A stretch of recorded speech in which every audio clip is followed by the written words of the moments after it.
እንደምታስታውሱት ከባለፈው ሳምንት በፊት በነበሩት ሳምንታት የክርስቲያናዊ ተስፋ የሚል ርዕስን መመልከት ጀምረን ነበር። ክርስቲያናዊ ተስፋን መጽሐፍ ቅዱሳት መጽሐፍት እንዴት ይመለከቱታል? ደግሞ ፕሮፖዚሽናል የሆነው ነገር ምንድን ነው? እንዴት አድርገን በቲዮሎጂካል ነጥቦችን እንዴት ማንሳት እንችላለን የሚሉ የተወሰኑ ሀሳቦችን ለማንሳት ሞክረን ነበር። ከብሉይ ኪዳን ለመመልከት ሞክረን ነበር።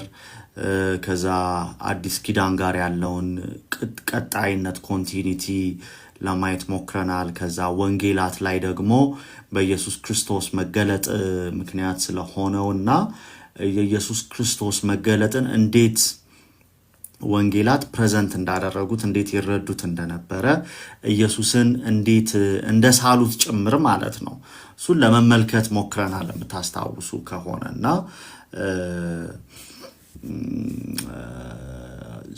ፕላናችን እንግዲህ የሐዋርያው ጳውሎስ መልእክታት ላይ ምን አይነት ክርስቲያናዊ ተስፋ ይሄ ስንነጋገር የነበረው እነዛ መልእክታት ላይ ምን አይነት ቅርጽ ይኖረዋል የሚልን ሐሳብ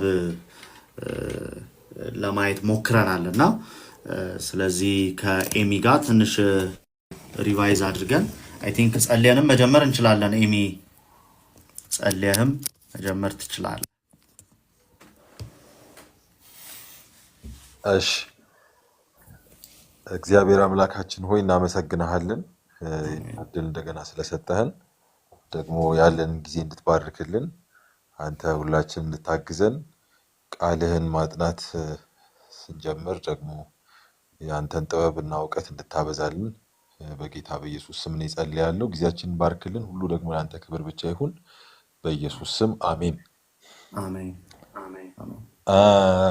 ያው አማን ስትናገር እንደነበረው ከዚህ ቀደም የተለያዩ ክፍሎችን በተለይ ከብሉይ ኪዳን ከመጀመሪያው አንስተን በብሉይ ኪዳን መጽሐፍት ከዛ ደግሞ በአዲስ ኪዳን ደግሞ ወንጌላት ላይ እንዴት ይሄ ተስፋ የክርስቲያን ተስፋ የሚባለው ነገር እንዴት ተንጸባርቋል፣ እንዴት ተዳሷል፣ እንዴት ማግኘት እንችላለን፣ የሆነ ዩኒፋይድ የሆነ ቴዎሎጂ እንዴት ማግኘት እንችላለን የሚለውን ስናይ ነበር። ባለፈው ሳምንትም ጥቂት በዲስከሽን የሆነ ከጳውሎስ ጋር ተዛማጅነት ያላቸውን ሐሳቦች አንስተናል። የጳውሎስ ቴክስቶች ላይ የምናገኛቸውን ጥቂት ፓሴጆች እያነሳን ለማየት በዲስከሽን ለማየት ሙከራ አድርገን ነበረ። ትዝ ይላል። ዛሬም ከዛ በጣም የተለየ ነገር አይደለም የምናደርገው፣ ተያያዥነት ያለውን ነገር ነው ለመስራት የምንሞክረው። አንዱም አሁን እንዲህ የከፋፈልን ስናይ ቲም ስለሆነ እያጠናን ያለነው የክርስቲያን ተስፋ እንግዲህ አንድ ቲም ነው። ይሄ ቲም እንግዲህ በቅዱሳት መጽሐፍት ውስጥ እንዴት ተንጸባርቋል ስንል በመጽሐፍ ቅዱስ ውስጥ የምናገኛቸው ቅዱሳት መጽሐፍት በአጠቃላይ የሆነ ቁርጥ ባለ አይደንቲካል በሆነ መንገድ አይደለም የገለጡት። ያገላለጥ መንገዳቸው አርቲኩሌት ያደረጉበት መንገድ ልዩ ልዩ ስለሆነ በየመጽሐፍቱ ወይም እንዲህ ያደራጀን በብሉይ ኪዳን መጽሐፍት፣ በወንጌላት መጽሐፍት ምናምን እያለን በጳውሎስ ደብዳቤዎች እያለን ማጥናት በዚህ ምክንያት አስፈላጊ ሆኗል። ግን ይህንን ስንል አይደንቲካል ባይሆኑም አንድ አይነት አይደሉም ወይም ተመሳሳይ አይደለም እያለን አይደለም። አሁን ለምሳሌ ብሉይ ኪዳን ላይ ተስፋን እግዚአብሔር ለሕዝቡ ሰጥቷል አይደል? ኪዳኑ አንደኛው የኪዳኑ እንትን ኤሌመንት ተስፋ ነው። ኪዳኑ ውስጥ ተስፋ ተቀምጧል፣ ተስፋ ተቋጥሯል። እና ያ ተስፋ ምንድን ነው? እግዚአብሔር ሕዝቡን ወዴት እየወሰደ ነው የሚለውን በተወሰነ መልኩ ለማየት ሞክረናል። ከሙሴ ትራዲሽን አንስተን እስከ ነቢያት ድረስ በታሪክ መጽሐፍት ውስጥም እንደተቀመጡት ሪፍሌክትድ እንደሆነው የህዝበ እስራኤል ተስፋ ምን ነበረ የሚለውን ለማየት ሞክረናል። ስለዚህ ወደ አዲስ ኪዳን ስንመጣ አይ ቲንክ ሳምንትም ያነሳን ይመስለኛል በአዲስ ኪዳንና በብሉይ ኪዳን መካከል ያለውን ግንኙነት በምናጠናበት ጊዜ እንግዲህ ትራዲሽናሊ በተለይ በጣም እኛም የምናዘምምበት በደንብ ኬርፉሊ ካላጠና መጽሐፍ ቅዱስን አንድ የሆነ ዶሚናንት አስተሳሰብ አለ። ብሉይ ኪዳን የሚዳስሰው የሆነ አንድ ታሪክ ነው እግዚአብሔር ጀምሮ ከዛ መሀል ላይ አቋርጦ ነው አዲስ ኪዳን ደግሞ የመጣው እና በብሉይ ኪዳንና በአዲስ ኪዳን መካከል አንድ የተቋረጠ መስመር አለ። እግዚአብሔር በቃ ድራማቲክ በሆነ አፖካሊፕቲክ መንገድ ያው በጣም ቴክኒካል በሆነ የሙያዊ ቃል ሲገለጥ አፖካሊፕቲክ ማለት በቃ እንዴት ነው የሆነ አዘር ወርልድሊ እንትን ቢይንግ ወደ ሰዎች ታሪክ ውስጥ ገብቶ ታሪክን ሰንጥቆ እንደ አዲስ የሆነን አንድ አዲስ ጅማሬ ማስጀመር አይነት ነገር ነው። እንደዛ በዛ አይነት መልኩ አይደለም እግዚአብሔር ከአዲሱ ኪዳንም ሕዝብ ጋር ግንኙነት የጀመረው። ቀጥ ባለ መስመር የሚታይ ነው። እግዚአብሔር ከአብርሃም ከይስሐቅ ከያዕቆብ ከአባቶች ጋር ፍጻሜ ነው በኢየሱስ አዳኝነት የተረጋገጡ የታየው ተባብለናል፣ በአንድም በሌላም ባለፉት ሳምንታት። ስለዚህ አሁን ጳውሎስንም ስናይ እንዴት ነው ማየት ያለብን የሚለውን ይህንን ሳንረሳ ነው ማየት ያለብን ማለት ነው። ጳውሎስ ማን ነው ስንል በእርግጥ አሁን ተመልሰን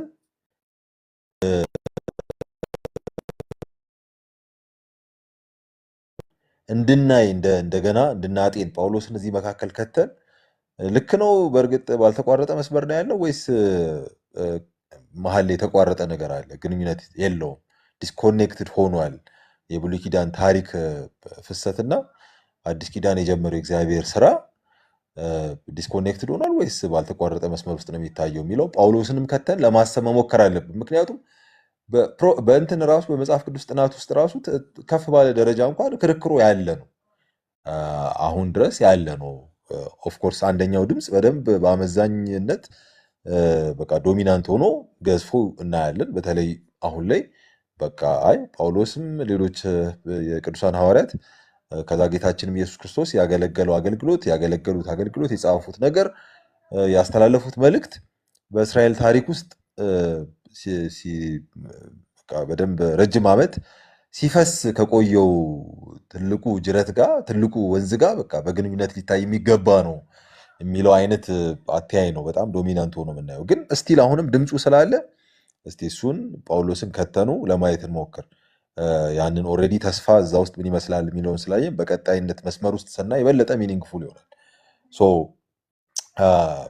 የአይሁድ ሕዝብ እንግዲህ ያለፉት ሳምንታት ስንነጋገር ወይም የእስራኤል ሕዝብ ከእግዚአብሔር ጋር ኪዳን ያደረገ ነው እና ኪዳኑ ውስጥ ደግሞ የኪዳኑ በረከት እና የኪዳኑ መርገም አለ። ታስታውሳላችሁ። በቃ ከፍተኛው የሆነ የኪዳኑ መርገም ቅጣት ሲመጣ ሕዝበ እስራኤል ላይ ከምድራቸው መተፋት ነበር። ምርኮ መጥቶ የሆኑትን የደረሰባቸው በጣም አሰቃቂ ክስተት ትዝ ይላቸዋል። እንግዲህ በጣም ውርደት፣ በጣም ቅሌት ነው በሕይወታቸው ላይ የሆነው። በጣም የሚከበረው የእግዚአብሔር መገኛ የተባለው ቤተ መቅደስ በቃ ፈራርሶ ባዶ እስኪሆን ድረስ ቅጥራቸው እስኪፈራርስ ድረስ ኩባቸው ሰዎች እስኪሰደዱ ድረስ እነኚህ ለመንግስት ለስርዓቱ ቅርብ የሆኑ አሪስቶክራትስ ምናምን በቃ እስኪጋዙ እስኪወሰዱ እስኪቀለድባቸው ድረስ ሕፃናት ላይ በጣም ከባባድ ጭካኔ ከባባድ አሰቃቂ ነገር ሲፈጸምባቸው እናያለን። በድንጋይ ላይ ተፈጥፍጦ ሲገደሉ፣ በቅጥር ላይ ቆዳዎች ሲገፈፉ ምናምን በቃ ማለት ለዲስክራይብ ለማድረግ እንኳን በጣም አስቸጋሪ የሆነ አይነት ጭካኔ የኪዳኑ ሕዝብ ላይ ሲሆን እናያለን። እና እሱ የኪዳኑ የመጨረሻው እርግማን ነበርና የኪዳኑ የመጨረሻ ተስፋ መሲህ በምድሩ መካከል በእስራኤል በኢየሩሳሌም መካከል መምጣትና ያ መሲህ ደግሞ እስራኤልን እንደገና ፓወርፉል ኔሽን አድርጎ ሪስቶር ሲያደርጋት እና ያንን ሪስቶሬሽን ተከትሎ ደግሞ የእስራኤልን አምላክ ለማምለክ ወይም እስራኤላዊ ለመሆን ከአይሁድ ሕዝብ ጋር ለመቀላቀል የዛ በረከት ተካፋይ ለመሆን አሕዛብ ሁሉ ከየኮርነሩ መምጣት እና ቤተ መቅደሱ እንደገና እንደ አዲስ የእግዚአብሔር መገኛ ሆኖ ደግሞ ሲታደስ የእግዚአብሔር ክብር እንደገና ሪስቶር ሲያደርግ ኢንቪዥን የሚያደርግ ተስፋ ነው ትልቁ የኮቨነንቱ ብሌሲንግ። እና በዛ መስመር ውስጥ ነበር የነበሩት እና መሲሁንም የተቀበሉ አይሁዳውያን በቃ ይሄኛው ትንቢት ሆነ ይሄኛው ተስፋ ሆነ በሚል አይነት እሳቤ ነበር የተቀበሉት። እና እንግዲህ ትንቢታቸው ውስጥ ያለው ጥቆማ እና ተስፋን ስናይ ባለፈውም ሳምንት ስናይ ነበር የእግዚአብሔርን በረከት የሚያስቡት ኦፍኮርስ ዓለም ተበላሽታለች። የኃጢአት መምጣት የኃጢአት መኖር ያ በጣም ትራጀዲ ትልቁ ዓለምን በሙሉ በጣም በቃ አፌክት ያደረገው ያ ትልቅ አሳዛኝ ክስተት በምድር ላይ ቢኖርም ያንን ቀልብሶ ያንን አሸንፎ የእግዚአብሔር አሸናፊነት የሚረጋገጥበት እና መሲሁ ኃያል ሆኖ የሚታይበት ትራንስፎርምድ ወርልድ ይሆናል የሚል አይነት ተስፋ ነው የነበራቸው እንጂ ይሄ በጣም አዘር ወርልድ ሊሆነ ወደ ሌላ ዓለም መወሰድ ይሄንን ጥሎ መሄድ ይሄ የተበላሸ ስለሆነ አዲስ የተሰራ ሌላ ነገር ሌላ ዓለም የማይታይ ስፓሻል ካቴጎሪ ውስጥ ያለ ሌላ ዓለምን መናፈቅ ምናምን የሚባል አይነት ኤክስፔክቴሽን አልነበራቸውም። እሱን ስናይ በደንብ ደጋግመን በደንብ ኢንፋሳይዝ ሰተን ለማየት ሞክረናል። ስለዚህ ጳውሎስ ወይ ከዚህ የተለየ ሊያስብ ይችላል። ከዚህ የተለየ ሊያስብ የሚችል ከሆነ አይሁዳዊ አይደለም። ከዚህ ደግሞ ተመሳሳይ የሚያስብ ከሆነ ሞስት ላይክሊ በቃ አይሁዳዊ ነበር። አይሁዳዊነቱን አባንደን አላደረገም ማለት ነው። ስለዚህ አንዱ ክርክር ለምሳሌ በጳውሎስ ስነ መለኮት ውስጥ ጳውሎስን ስናጠና ያለው ወሲ የጂውሽ ቲንከር ወይስ ሄለኒስቲክ ሀሳቢ ነበረ? ሄለኒስቲክ ማለት ያው የግሪካዊ ሀሳቢ የአህዛብ ሀሳቢ ነበር አስተሳሰቡ። የዌይ ኦፍ ቲንኪንጉ አይሁዳዊ ነበረ ወይስ አህዛባዊ ነበረ? ወይ ደግሞ ሄለኒስቲክ ነበር? ያው በወቅቱ የግሪክ ባህልና ቋንቋ በጣም ፕሪቫለንት ስለነበር አይሁዶችን ሳይቀር በጣም በቃ ያጥለቀለቀ ኢንፍሉዌንስ ያደረገ አስተሳሰብ እና ባህላቸውን በሙሉ አፌክት ያደረገ ነገር ነበረ። ፕሮጀክቱን ታስታውሳላችሁ። በአሌክሳንደር ዘግሬት የተጀመረው ሄለናይዜሽን የሚባለው ፕሮጀክት ሁሉን ሰው በዛ ግዛት ስር ያለውን ሰው በአጠቃላይ በቃ አስተሳሰቡ፣ ባህሉ፣ ቋንቋው በሙሉ ግሪካዊ እንዲሆን የማድረግ አይነት ፕሮጀክት ነው የነበረው እና በጣም የተሳካ ይመስላል።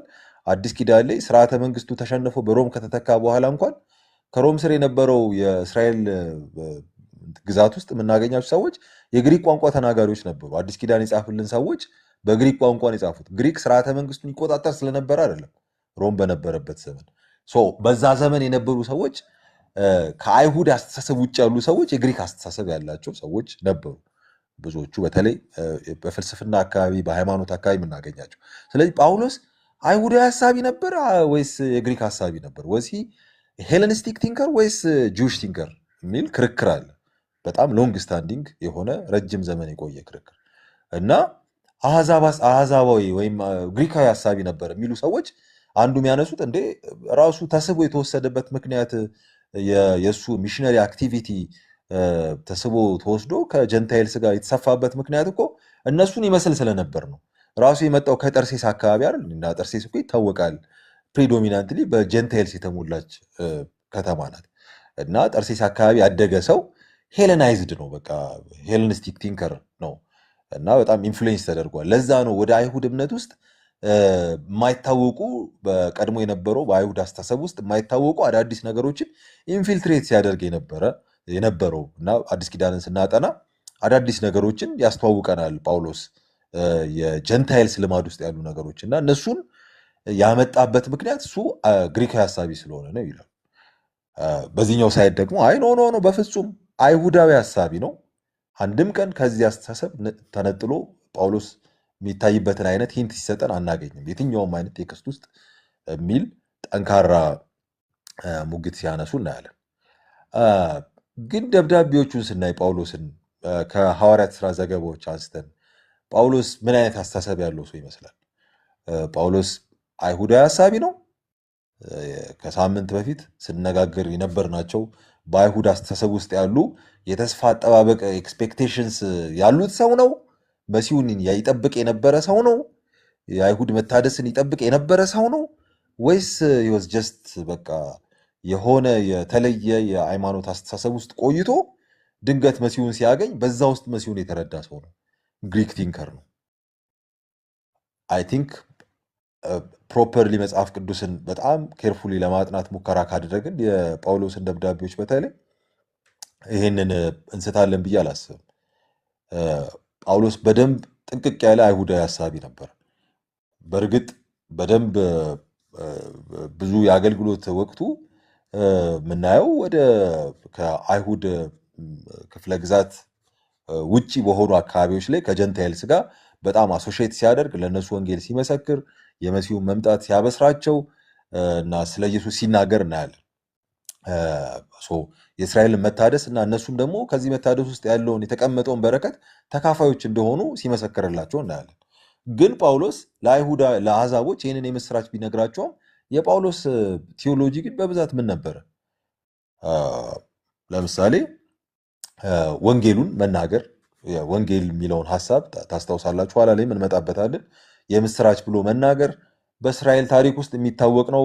ነቢያቱ በደንብ አድርገው ቀድመው ሲናገሩ እናስታውሳለን። ኢሳያስ በኢሳያስ መጽሐፍ ምዕራፍ 40 ላይ ከዛም አስቀድሞ ሌሎቹ ምዕራፎች ላይ የምስራች መናገር የምስራችን የሚናገር ድምፅ በተራሮች ላይ በቃ ወጥቶ እግሩ ያማረ እንደሆነ ለእስራኤል የምስራችን መታደሷን የሚያበስር ያንን ወንጌል የሚናገር ሰው በቃ በደንብ በተደጋጋሚ ማን እንደሆነ የሆነ ዲስክሪፕቲቭ አጻጻፍ የተጠቀመ በደንብ አድርጎ ጥሩ ሲገልጽልን እናያለን።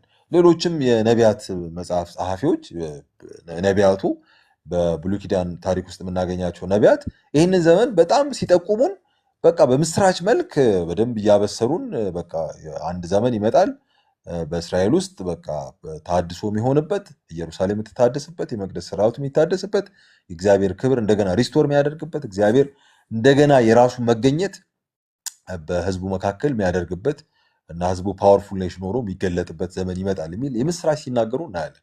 ጳውሎስ እሱን ይዞ ክችች ብሎ በአዲስ ኪዳን በደብዳቤዎቹ ይህንን ቴዎሎጂ በደንብ ፕሮፖን ሲያደርግ እንመለከተዋለን።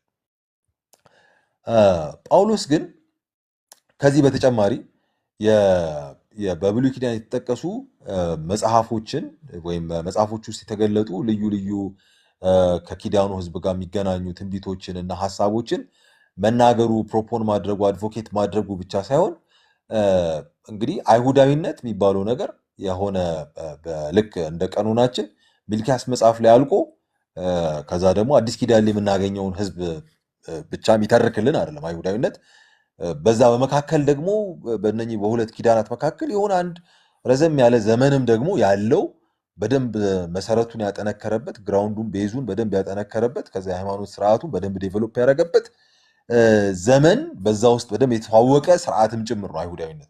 እዛ ውስጥ ፈልገን ልናገኘው እንችላለን። ጳውሎስን ለምሳሌ በጣም ብዙ ሴክቶች ዴቨሎፕ አድርጓል። የሃይማኖት አስተሳሰቦች ፖለቲካ የሚረዱበት መንገድ በደንብ ዴቨሎፕ አድርጓል አይሁዳዊነት የእስራኤል ህዝብ። እዛ መካከል ጳውሎስን ለምሳሌ ደብዳቤዎች ውስጥ የምናነበውን ጳውሎስ ወይም የሐዋርያት ስራ ናሬቲቭ ውስጥ የምናነበውን ጳውሎስ እዚህኛው ዘመን ውስጥ ልናገኘው እንችላለን። አንዱ እንግዲህ ክርክሩን ሊፈታልን የሚችለው ይሄ ይመስለኛል። ጳውሎስ ስለ ራሱ ሲናገር በደንብ አውቶባዮግራፊካል የሆኑ ሴክሽኖች አሉ አይደል በደብዳቤዎች ውስጥ። ለምሳሌ ፊልጵስዩስ ምዕራፍ 3 ላይ፣ ገላትያ ምዕራፍ 1፣ ምዕራፍ 23 ሐዋርያት ስራ፣ ሌሎችም ክፍሎች ላይ በደንብ በስፋት እሱ ማን እንደሆነ አስተዳደጉ ምን እንደሚመስል አንዳንድ ቦታ ላይ በጣም ኤክስቴንሲቭሊ አንዳንድ ቦታ ላይ ደግሞ በጣም አጭር በሆነ ግን በጣም ሳቹሬትድ በሆነ መልኩ ሲገልጥልን እናያለን። ለምሳሌ ፊልጵስዩስ ምዕራፍ 3 ላይ ጳውሎስ ራሱን በጣም እንግዲህ ትምክህት ካስፈለገ ከኔ ማናችሁም እኮ አትበልጡም ምናምን ብሎ ራሱን ያቀርባል። ማን እንደሆነ ሲናገር እኔ እስራኤላዊ ነኝ ይላል። እስራኤላዊ ከእስራኤልም በቃ እስራኤላዊ ነኝ ማለት ታውቃላችሁ። እስራኤላዊ የሚባሉ አክቹዋሊ ባዮሎጂካሊ እስራኤላዊ ያልሆኑ ወይም ኤትኒካሊ እስራኤላዊ ያልሆኑ ነበሩ። በብሉይ ኪዳንም ዘመን በውሃ መረጨት ወደ እስራኤል ኮሚኒቲ የሚቀላቀሉ ፕሮሲላይት የምንላቸው ሰዎች ነበሩ። ጳውሎስ ግን ኖ እንደዛ አይደሉም፣ እኔ በዘሬ ራሱ ስወለድ የተወለድኩት በዛ ነገድ ውስጥ ነው እና ከእስራኤል እስራኤላዊ ነኝ ይላል እና የብንያም ደግሞ ወገን ነኝ ይላል። ይህም የሚያስመካ ነው። ምክንያት እስራኤል ለሁለት ስትከፈል ሰሜኑን የወሰደው 10 ነገድ ነው። ኤፍሬምን ተከትሎ ዮርብዓም ይመሩት የነበረው ነገድ 10 ነገድ ወደዛ ሲሄድ ትዝ ይለናል። 2 ደግሞ የቀሩት ኢየሩሳሌም ባለበት አካባቢ መቅደሱ ባለበት አካባቢ ደግሞ 2 ነገዶች ቀርተዋል። ይሁዳን ተከትሎ ብቻውን የቀረ ቤተ መቅደሱ ባለበት የእግዚአብሔር መገኛ ባለበት የከበረው ስፍራ ባለበት የቀረው የቢንያም ነገድ ነው። እሱም እንደ ትምክህት ጳውሎስ ሲጠቀመው እናያለን። ቢንያማዊ ነኝ እኮ ይላል። ስለ ሕግ ብትጠይቁስ ያለ ነቀፋ ነበርኩ ይላል። ብሌምለስ ነበርኩ ይላል። ሌላስ ስለ ቅንዓት ብትጠይቁኝ ደግሞ ቤተክርስቲያን አሳዳጅ ነበርኩ፣ ፐርሲኪዩት አደርግ ነበር። ይሄ የቅንዓት ማሳያ ነው። በብሉይ ኪዳን ታሪክ ውስጥ በእንዲህ አይነት ፓራዳይም ሲያገለግሉ የነበሩ ሰዎች አሉ። በኪዳኑ ሕዝብ ውስጥ ሲታወቁ የነበሩ ታስታውሳላችሁ። አንደኛው ሳምንት ላይ አይ ቲንክ አንስተነዋል የነ ፊንሃስን ታሪክ። ፊንሃስ አይ ቲንክ ዘኍልቍ ምዕራፍ 24 ላይ መሰለኝ በጣም በቃ ከባድ የሆነ በደል በህዝበ እስራኤል መካከል ተፈጽሞ በቃ ሰው ሁሉ ሴስኖ ምናምን ከእግዚአብሔር ስርዓት ወጥቶ ኢሞራል ሆኖ ጭራሽ በቃ ኢሞራሊቲው መጨረሻ ወደ የእግዚአብሔር ማደሪያ ወደሆነ ወደ ድንኳኑ አንድ ዘንበሪ የሚባል እስራኤላዊ አንዲትን ሴት ይዞ ይገባል እና ጦር ወርውሮ የተቆጣውን የእግዚአብሔርን ቁጣ አፒዝ ያደረገ ሰው ነው ፊንሐስ፣ በቅናት መንፈስ ተነስቶ ማለት ነው። ታስታውሳላችሁ። ሌላ ኤልያስ 400 የባል ነቢያትን ያስጨረሰ ቀንቶ በእግዚአብሔር ፊት እና ተወራርዶ እና በዛ አደባባይ እግዚአብሔርን ያስመሰከረ በቃ ሁሉ አሸናፊ ታላቅ አምላክ የአማልክት ሁሉ አምላክ እንደሆነ ያሳየ ነው፣ ዴሞንስትሬት ያደረገ ነው። እነ ኢዩን በዚህ ደግሞ በኪዳናት መካከል ባሉ ዘመን ደግሞ እነ መቃቢያን ቤተ መቅደሱ በቆሸሸበት በረከሰበት ሰዓት ተነስተው በዚህ በቃ ቅናት በተሞላበት መንፈስ ተዋክተው ቤተ መቅደሱን ያደሱ ሰዎች ናቸው። በጣም ፓሽኔት ስንሆን በጣም ስንቀና እግዚአብሔር ያድሰናል የሚል ቴዎሎጂ ኦልሬዲ ዴቨሎፕ አድርጓል በሰከንድ ቴምፕል ፔሪድ ወቅት።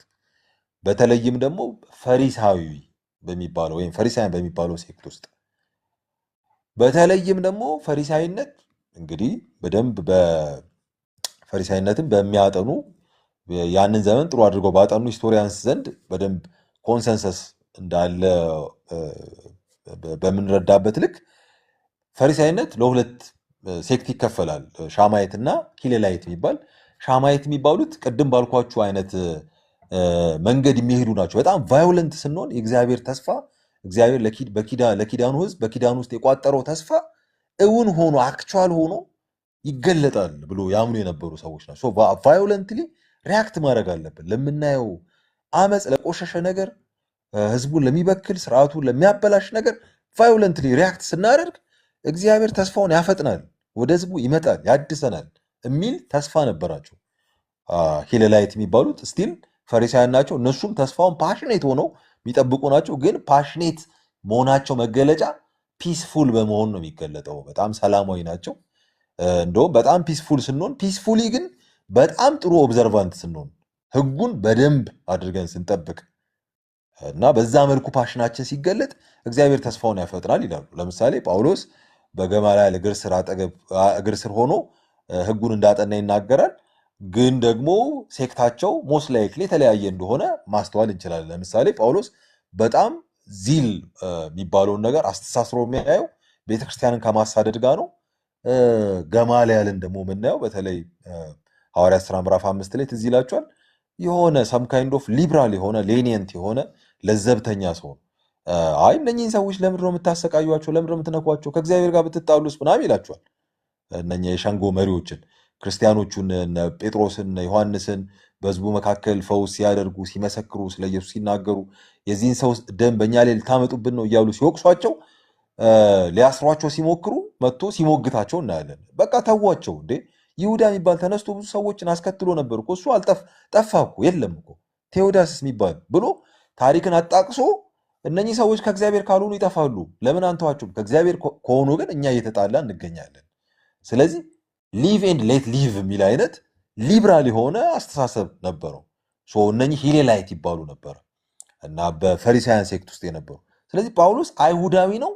በአይሁድ ሴክት ውስጥ ደግሞ ያለ አንድ ፓርቲኩላር ግሩፕን በደንብ ቁርጥ አድርጎ ይመስል ነበር። ራሱ አውቶባዮግራፊካል ናሬቲቭ ውስጥ ያስቀምጣል። እሱን የሚመስል አይሁዳዊነት እንዳለ ምናምን ከሆነ በጣም አይሁዳዊ እንደሆነ ስትሪክትሊ ጂው እንደሆነ ማወቅ እንችላለን። ክርክሩን በዚህ ማለፍ እንችላለን ማለት ነው። አይሁዳዊ ሀሳቢ ከሆነ ተስፋን የነበረው እንደ አይሁዳውያን ነው ማለት ነው። ከዚሁ ጋር ተያያዥነት ባለው መልኩ አንድ ሌላም ክርክር አለ ጳውሎስን በሚመለከት። ጳውሎስ እንግዲህ በቆየው ትራዲሽን ውስጥ በተለይ ያው አንዳንዶቻችሁ በደንብ ታውቃላችሁ የጳውሎስ ጥናት ውስጥ ብዙ ጊዜ አዳዲስ አተያዮች አሉ። አንድ ደግሞ በጣም ዶሚናንት የሆነ አዲስ የሆነ አተያይ በሚል አይነት ስያሜ የሚታወቅ የጳውሎስ ጥናት ውስጥ የተዋወቅ ነው። አንድ ቴዎሎጂ አለ፣ ስኩል ኦፍ ቶት አለ፣ ኒው ፐርስፔክቲቭ ኦን ፖል የሚባል እና ከሱ ቀድሞ የነበረው እኛ እንግዲህ በፕሮቴስታንት እምነት ውስጥ ጳውሎስ ሲጠና ልክ እንደ ስታንዳርድ ተቀምጦ የነበረው ትራዲሽናል ቪው አለ።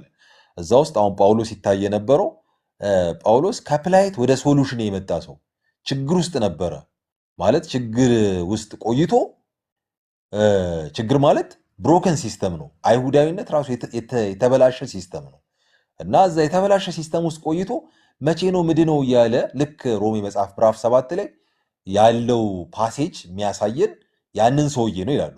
ሮሜ መጽሐፍ ምዕራፍ 7 እንግዲህ በዚህኛው ስኩል ኦፍ ቶት አተያይ የሆነ አንድ የሚጨነቅ መሲሁን እስኪያገኝ ድረስ ህጉን ማድረግ እየፈለገ ግን ማድረግ የከበዱ አይነት ሰው ጸሎት እንደሆነ ትግል እንደሆነ ነው የሚያሳዩ ይሄ ስኩል ኦፍ ቶት እና በቃ እንደዛ ሲጨነቅ ሲታገል በቃ ከራሱ ጋር በጣም ሲገዳደር ምናምን የነበረ ችግር ውስጥ የነበረ ፕላይት ውስጥ የነበረ ሰው ነው። ድንገት መሲሁን ሲያገኝ ሶሉሽን አገኘ። ከፕላይት ወደ ሶሉሽን መጣ የሚል አይነት ፕሮፖዛል ነው የምናገኘው። ይሄኛውም እንግዲህ ችግር ውስጥ ነበረ ወደ ሶሉሽን መጣ ስል በተቋረጠ መስመር ነው የሚታየው። አይሁዳዊነት በጣም ብሮክን የሆነ የተበላሸ የተሰበረ ፕሮብሌማቲክ የሆነ ሲስተም፣ ከዛ ክርስትና መሲሁ የመጣበት ደግሞ መሲሁ የተዋወቀበት ደግሞ ሲስተም በጣም ሶሉሽን ለዛ ብሮከን ሲስተም ተደርጎ በዲስኮንቲኒቲ ነው የሚታየው። ሁለተኛው ደግሞ አይ አይደለም ከፕላይት ወደ ሶሉሽን ሳይሆን የመጣው ከሶሉሽን ወደ ፕላይት ነው ይላል። ይሄ የኒው ፐርስፔክቲቭ ኦን ፖል ቅድም ያልኳቸው አስተሳሰብ ውስጥ የመጀመሪያው ፓዮኔር የሚባል ኤፒሳንደርስ የሚባል ሰው ያስተዋወቀው አተያይ ነው እና ጳውሎስ ከፕላይት ወደ ሶሉሽን ሳይሆን የመጣው ከሶሉሽን ወደ ፕላይት ነው። እንዴት ስትል ጳውሎስ ቀድሞ አይሁዳዊነት ውስጥ እያለ እውነት ነበር የሚመስለው አይሁዳዊነት፣ ግን መሲሁን ሲያገኝ ወደኋላ ዞር ብሎ ሲያይ አይሁዳዊነትን ለካ ተሳስቻለሁ፣ ለካ ልክ አልነበርኩም አለ ማለት ነው። ከሶሉሽን ወደ ፕላይት ነው ጳውሎስ የዞረው እና ይሄኛውም የተቋረጠ ነው መስመሩ፣ ቀጥ ያለ አይደለም። ግን የተቋረጠው መስመር ግን ተቋርጦ እንደሆነ እንደተቋረጠ ወይም ተመሳሳይ እንዳልሆነ አንድ ላይን ውስጥ እንደማይታይ ያወቀው ጳውሎስ ራሱ ልክ እንደ አሃ ሞመንት መሲሁን ሲያገኝ ነው። የደማስቆ መንገድ ላይ ብርሃኑ በርቶለት መሲሁን ሲገናኝ ደነቀው፣ ገረመው እና ወደኋላ ሲመለስ የነበረበት ሲስተም የተበላሸ እንደሆነ አወቀ።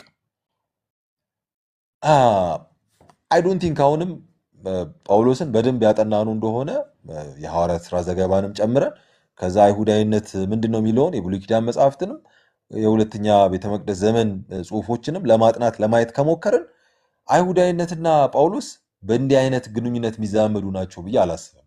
ከፕላይት ወደ ሶሉሽንም ከሶሉሽን ወደ ፕላይትም ልክ አይመስለኝም። ኦፍኮርስ ከኔ ጋር በጣም ብዙ ደግሞ አሁን ፕሮሚነንት ስኮላርስ ይስማማሉ ማለት አሁን ካልኳቸው አቋም ጋር እና ጳውሎስ ከችግር ወደ ሶሉሽንም አልመጣም፣ ከሶሉሽን ወደ ችግርም አልመጣም። ሲጠብቅ የነበረው መሲሁን ነው። መሲሁ የሚያመጣው የሚመሰርተው ደግሞ መንግስት አለ፣ ሪስቶሬሽን አለ።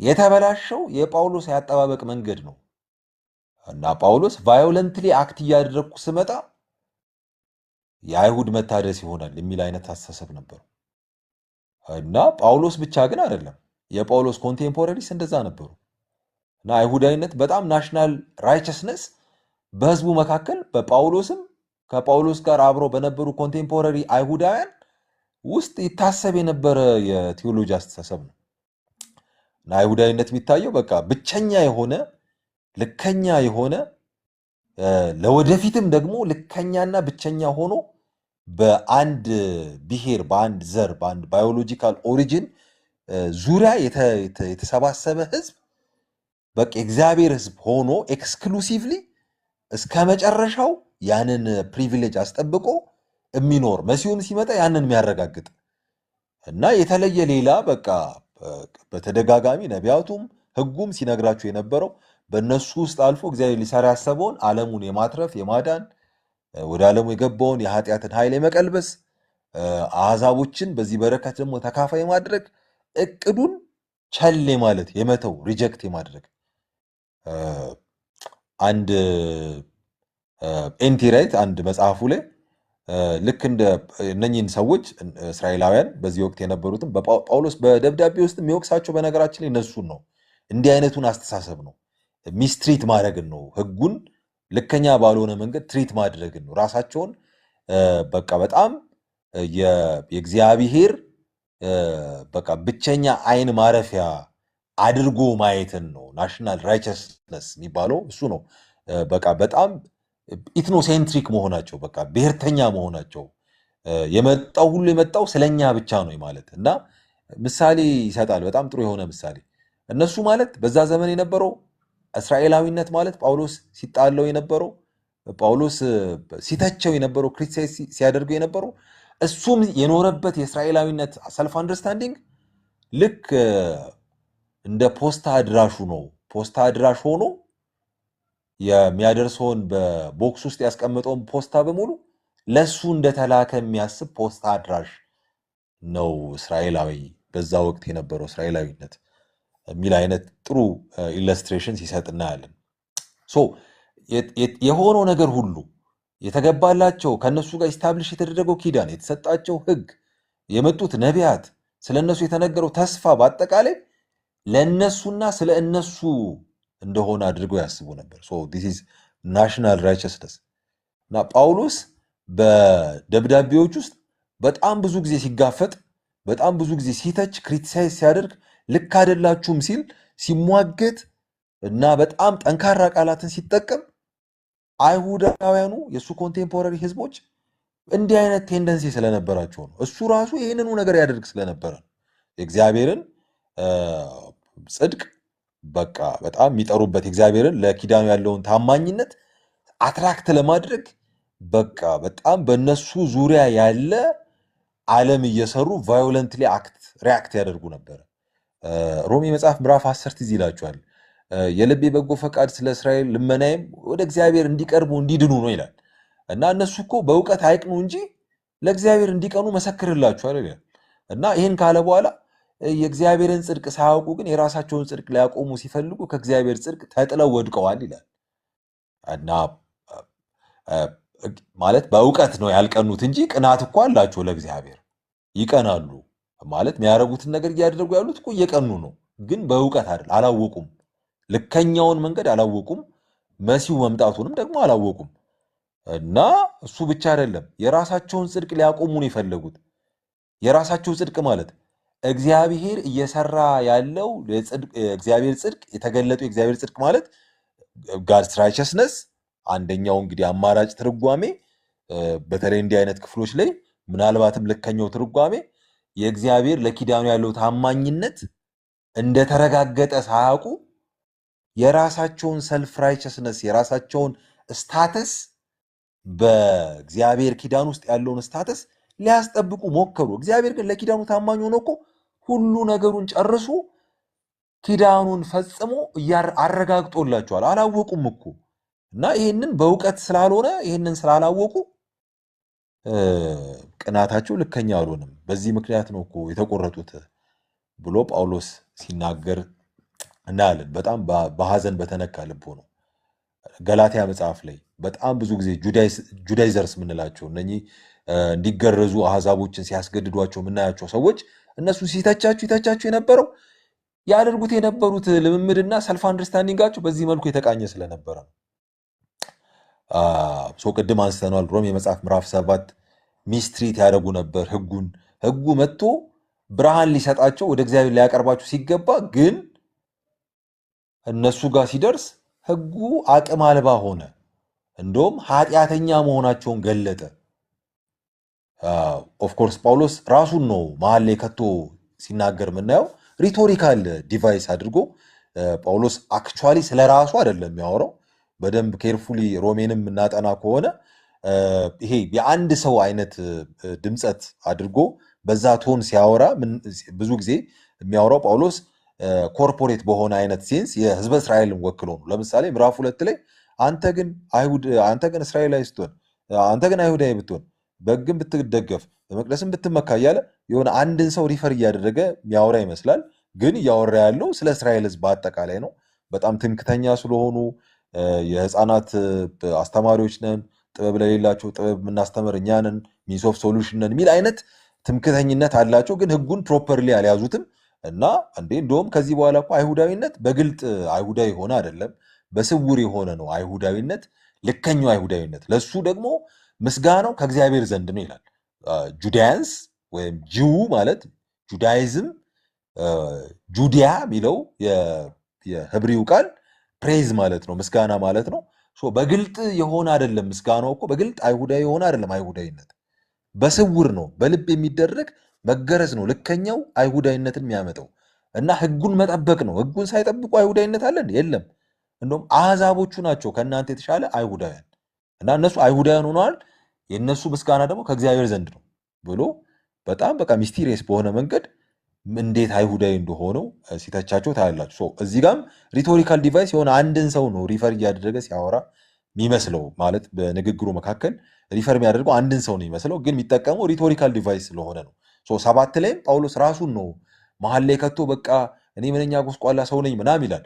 ችግሩ ግን ምዕራፍ 5 6 7 እያለን 8 ድረስ ሪቨርስ ሲደረግ ሁሉ የምናየው የእስራኤል ኮርፖላር ችግር ወይም የመላ ህዝቡ ችግር እንደሆነ በጣም በቀላሉ ማስተዋል እንችላለን።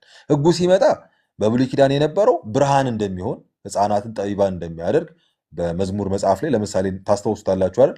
ፓራሌል ያስቀምጧል ከፍጥረት ጋር ምዕራፍ 19 ላይ ይሄ በሰማያት እግዚአብሔርን ክብር ይናገራሉ፣ የሰማይም ጠፈር የእጁን ስራ ያወራል፣ ቀን ለቀን ነገርን ታወጣለች፣ ሌሊትም ለሌሊት እውቀትን ትናገራለች እያለ የእግዚአብሔርን ክብር የሚገልጥ የሆነ ሰማያት ወይም የተፈጠረው ክሪኤትድ ኦርደር እግዚአብሔርን ይናገራል በሚልበት ትሆን በዛው ፓራሌሊ ህጉም ደግሞ ተመሳሳይ ነገር ያደርጋል፣ ይገልጣል፣ ብርሃንን ያሳያል፣ በቃ ሰዎችን ወደ እውነት ይመራል የሚል አይነት ጠቢባን ያደርጋል፣ ይፈታል የታሰረውን እና እግዚአብሔር ማን እንደሆነ ያሳውቃል ይላል። እሱን ዲኮንስትራክት የሚያደርግ ይመስላል ጳውሎስ። ህጉ ሲመጣ እዚህ ጋር ኦልሬዲ ብሮክን የሆነ ዓለም ውስጥ ህጉ ሲመጣ የበለጠ ኃጢአተኛ መሆኑን ነው የሚያሳየው። ሮሜ መጽሐፍ ምዕራፍ 7 ላይ ነው። ህጉ እኮ አይደለም፣ ህጉማ ጻድቅና መልካም ነበር፣ በጎ ነበር፣ ግን በቃ እኔ ጋር ሲደርስ ደግሞ ኃጢአተኛ መሆኔን አሳየኝ፣ በቃ ኃጢአትን አወቅኩ ይላል። እኔ ምንኛ ጎስቋላ ሰው ነኝ ይላል።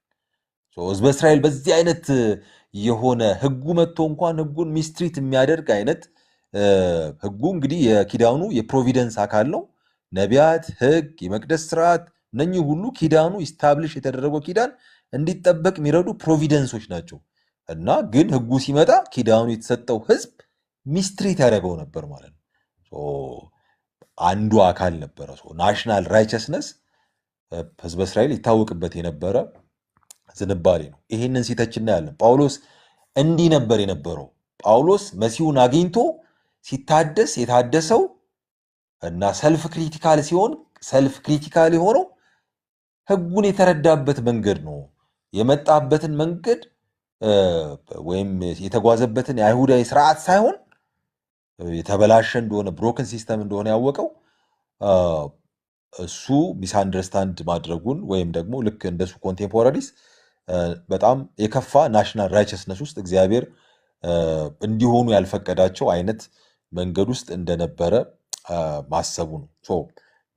ከዚሁ ጋር ተያይዞ ጳውሎስ ለምሳሌ ሌላው አንደኛው ክርክር ኮንቨርትድ እንደሆነ ጳውሎስ ኮንቨርዥን እናነሳለን አይደል? ጳውሎስ መሲሁን ሲያገኝ ማነው ሐዋርያት ሥራ ምዕራፍ 9 ላይ ያ በጣም አስደናቂ ብርሃን መጥቶ ከዛ በቃ ጳውሎስ ማነ ሲል የምታሳድደኝ እኔ ነኝ ምናምን ብሎ ጌታችን ማንነቱን ሲገልጥለት እሱን ተከትሎ ደግሞ ወደ ሐናንያ ሄዶ ምናምን በቃ የተፈጠረውን ነገር ታስታውሳላችሁ።